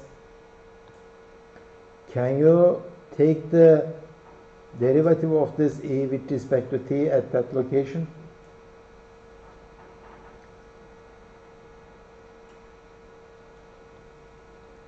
This is t0 and this is t1. And these are the xy values of it. I am not going to take the derivative with respect to x or y. I am going to take the derivative of this one with respect to t. What do? You just subtract the next frame's value from this one, and that will be your derivative with respect to time. So how does this function change when the time changes? Okay, when the time changes. So the derivative of this function with respect to t. That's something I can calculate. I know this one. Okay. How about this one? What's this? Derivative of this function with respect to x. So isn't this just gradient of the x gradient of the image, right? It's like ix, right? So take the difference between this one and this one. That will give you the x derivative. And if I take the difference between this one and this one, that will give you the y derivative. So this is ix, this is iy. And let's say this is, why don't I use our new name e, ex, ey, and this is et. Okay? So I can calculate ex, I can calculate ey, I can calculate et. How about this too? What is this and what is this? This is the velocity of that point, brightness pattern, in x-axis. This is the velocity of that point in y-axis, right? So this is vx and this is vy. I mean, these are the two things that I am after, right? These are the two things that I am after. If I can find vx and vy, okay, I say that, okay, the motion field or the optical flow vector of this point is this. I cannot take this anymore, just, okay. It's a good thing that this thing is getting weaker during the summertime. Okay, so this is vx, this is vy. I know these three values. So it's kind of, I have one equation, right? I have one equation equal to 0. I have one equation equal to 0. I know these 1, 2, 3 values, but one equation, two unknowns is kind of a weird position. It looks like I cannot solve this unknowns by looking at a simple equation, but it's a good progress actually to get the values of vx and vy. Remember, we are trying to find something like this. This is my optical flow vector. This point is moving towards this direction, and its magnitude is this, right? That's what I am trying to get. Okay, so that's the equation, and we have a single equation for that pixel and two unknowns. We are going to do something about it, but this is basically the problem. Brightness constant equation gives me this. Let's try to write this in a more compact and linearized way. Remember this? We already did that. So this gradient of E, okay, means that derivative of E with respect to X and Y. Okay, that's one thing. This is the optical flow vector. This is the thing that we are trying to find. And this is the derivative of V. This is the derivative of V across the frame with respect to time. So this is a vector, and this is a scalar. Okay? So this is what I write. Derivative of E, it comes from here and there. And these two are the thing that I like to find. So this is a two-dimensional vector. This is a two-dimensional vector. If you multiply two two-dimensional vectors, dot product, that's going to give you a scalar, and add another scalar to this one, and you will get a 0. Okay? So you might say that, how, maybe I should isolate it and I should find it. Maybe you can say V is equal to what? Minus ET minus ET over derivative of ET. You could say that, but this is a vector. I cannot divide this scalar with a vector, right? So this doesn't work. This doesn't work. This doesn't work. So what am I gonna do? What am I gonna do? Is I will take this. I will know what the problem is, and I will try to find a solution for this one. Okay? The best what I can do is this. This is the equation I know. Okay? If I divide this ET with the magnitude of this gradient of E, okay? If I do the same thing here, maybe I can get just one component of this V. Not two components, but one component of this E. It looks like this. If this is my image, let's say there's an image pattern like that, okay? My gradient for this part is, my gradient is like this, right? That's the gradient. And my gradient for this part is like that. My gradient is like this, right? And if this point is moving in this direction, this is gradient of E, and use a different color, sorry. This is the gradient of E, and this is my small v. By looking at this picture, I know this gradient of E, yeah, I know it, but I can only know, okay, I can only know the projection of this V on this gradient of E. So I can only know this part, okay, I can only know this part, because this V has two components. One of them maybe is this part, and the other component is going to be this part. Okay? I can only get this part out of this equation. So that's why we say that only the motion field component in the direction of spatial image gradient can be estimated by optic flow. Because I have two unknowns, one equation. So what does it give me? It says that you know this vector, and you know the multiplication of this vector with this vector. So if I know this vector, you are kind of doing the projection of this unknown vector on the known vector.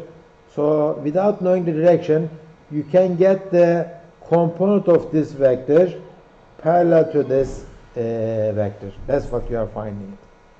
If we are lucky, okay, our v vector is the same as our gradient vector. In that case, you can perfectly find your optic flow vector. But if you are not that lucky, then you will be able to find only this direction component of your movement. Let's look at this example. Let's say this is my image, okay? At this point, okay, my image gradient is like this.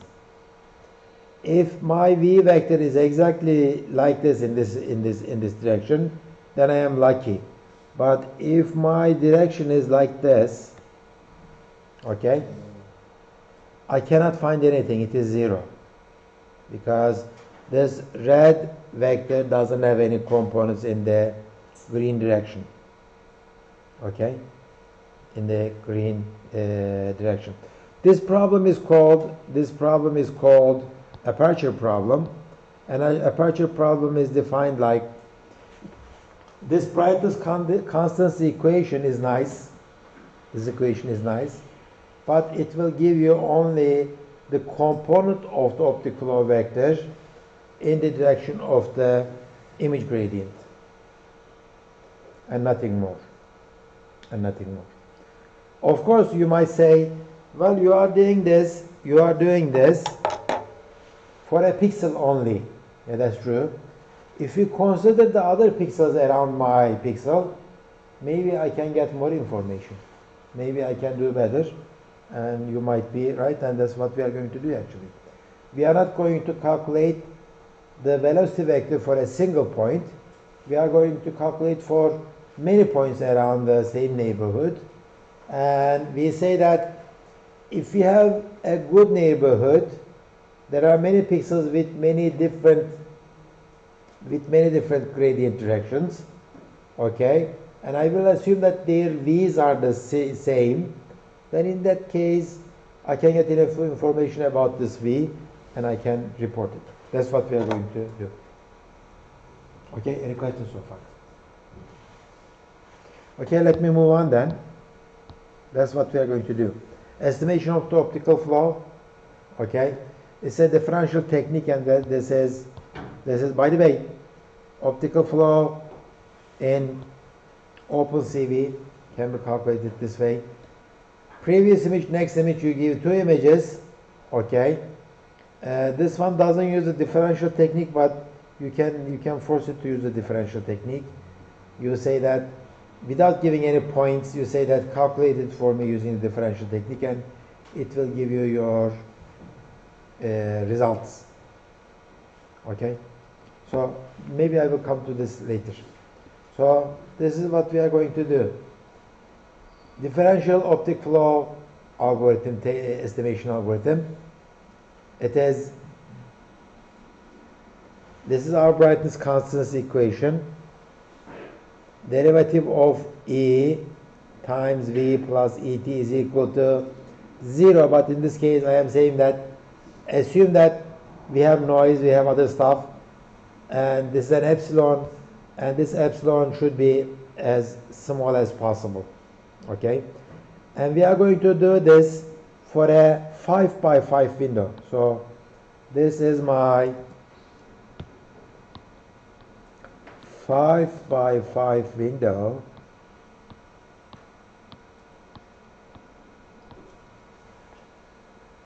Each point here has a gradient. Okay, each point has a gradient, and each point has a ET value, derivative of that point with respect to time. But I will assume that each point has the same V value, that is the optic flow value. They all move in the same direction, same magnitude. Okay, so that means what? For each point I can write this equation. The gradient of that point times V, gradient of that point times V. Why is this happening? I don't know. Gradient of that point times V, okay, and gradient of that point with respect to, derivative of that point with respect to time should be equal to 0. Of course, our assumption of they all have the same V value is not that valid. That's why I have that this is 0. It's instead of 0, it is just epsilon. If I write this equation 25 times, okay, if I write this equation 25 times, one for each of these pixels, then I have a linear set of equations, right? Linear set of equations. For each line, V is the common unknown, the rest of them are known. And solve this linear set of equations for 25 lines, and you are done. Okay, and you are done. So that means what? I have 25 equations and 2 unknowns, an overdetermined system, and we have solved these kind of systems many times, and that's what we are going to do again.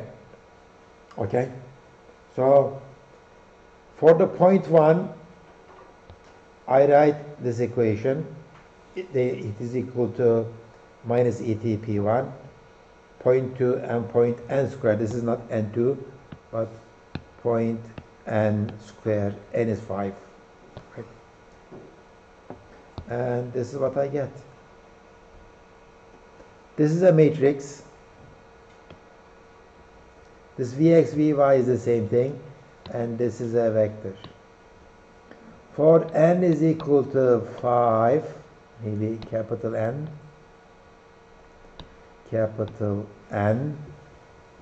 okay. How many lines do I have in this equation set? How many equations do I have in here? N square. Yes, 25 of them, right? N square. What is the size of this matrix? It is 25 by 2, right? And this one is a vector of size. Zübeyde Hanım dersten çıkınca geliyorum hemen.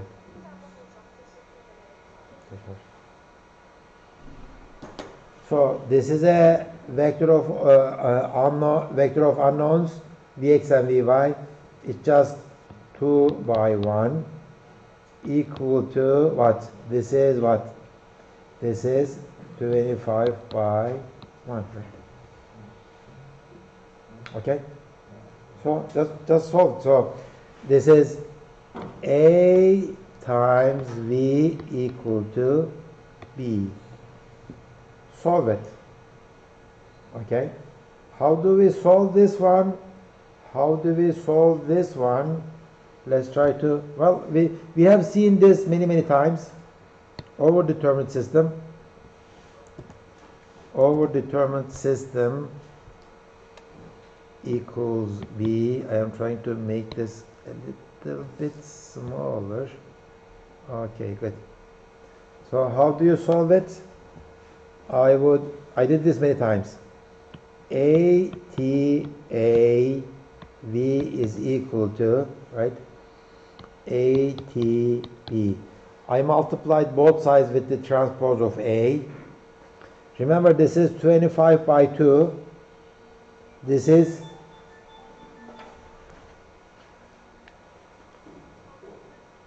Darsim.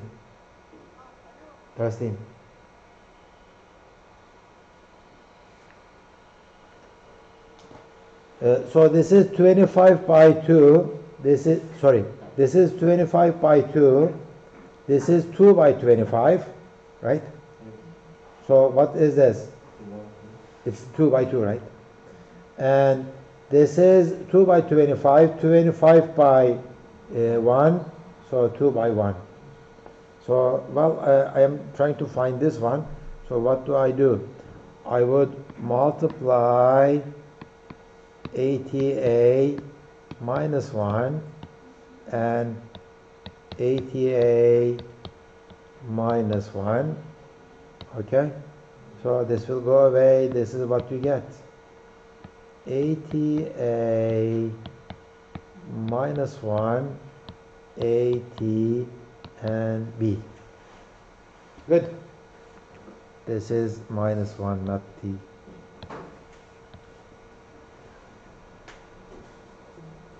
Okay, I can get this one, but the problem is this. How do I know that ATA has an inverse? Right? How do I know that ATA has an inverse? Let's try to see what kind of thing this ATA is. Okay? So it will be like this. A is this, right? AT is this. If I multiply AT with A, so EX times EX for P1 Ex times Ex for P2, and I multiplied all of them.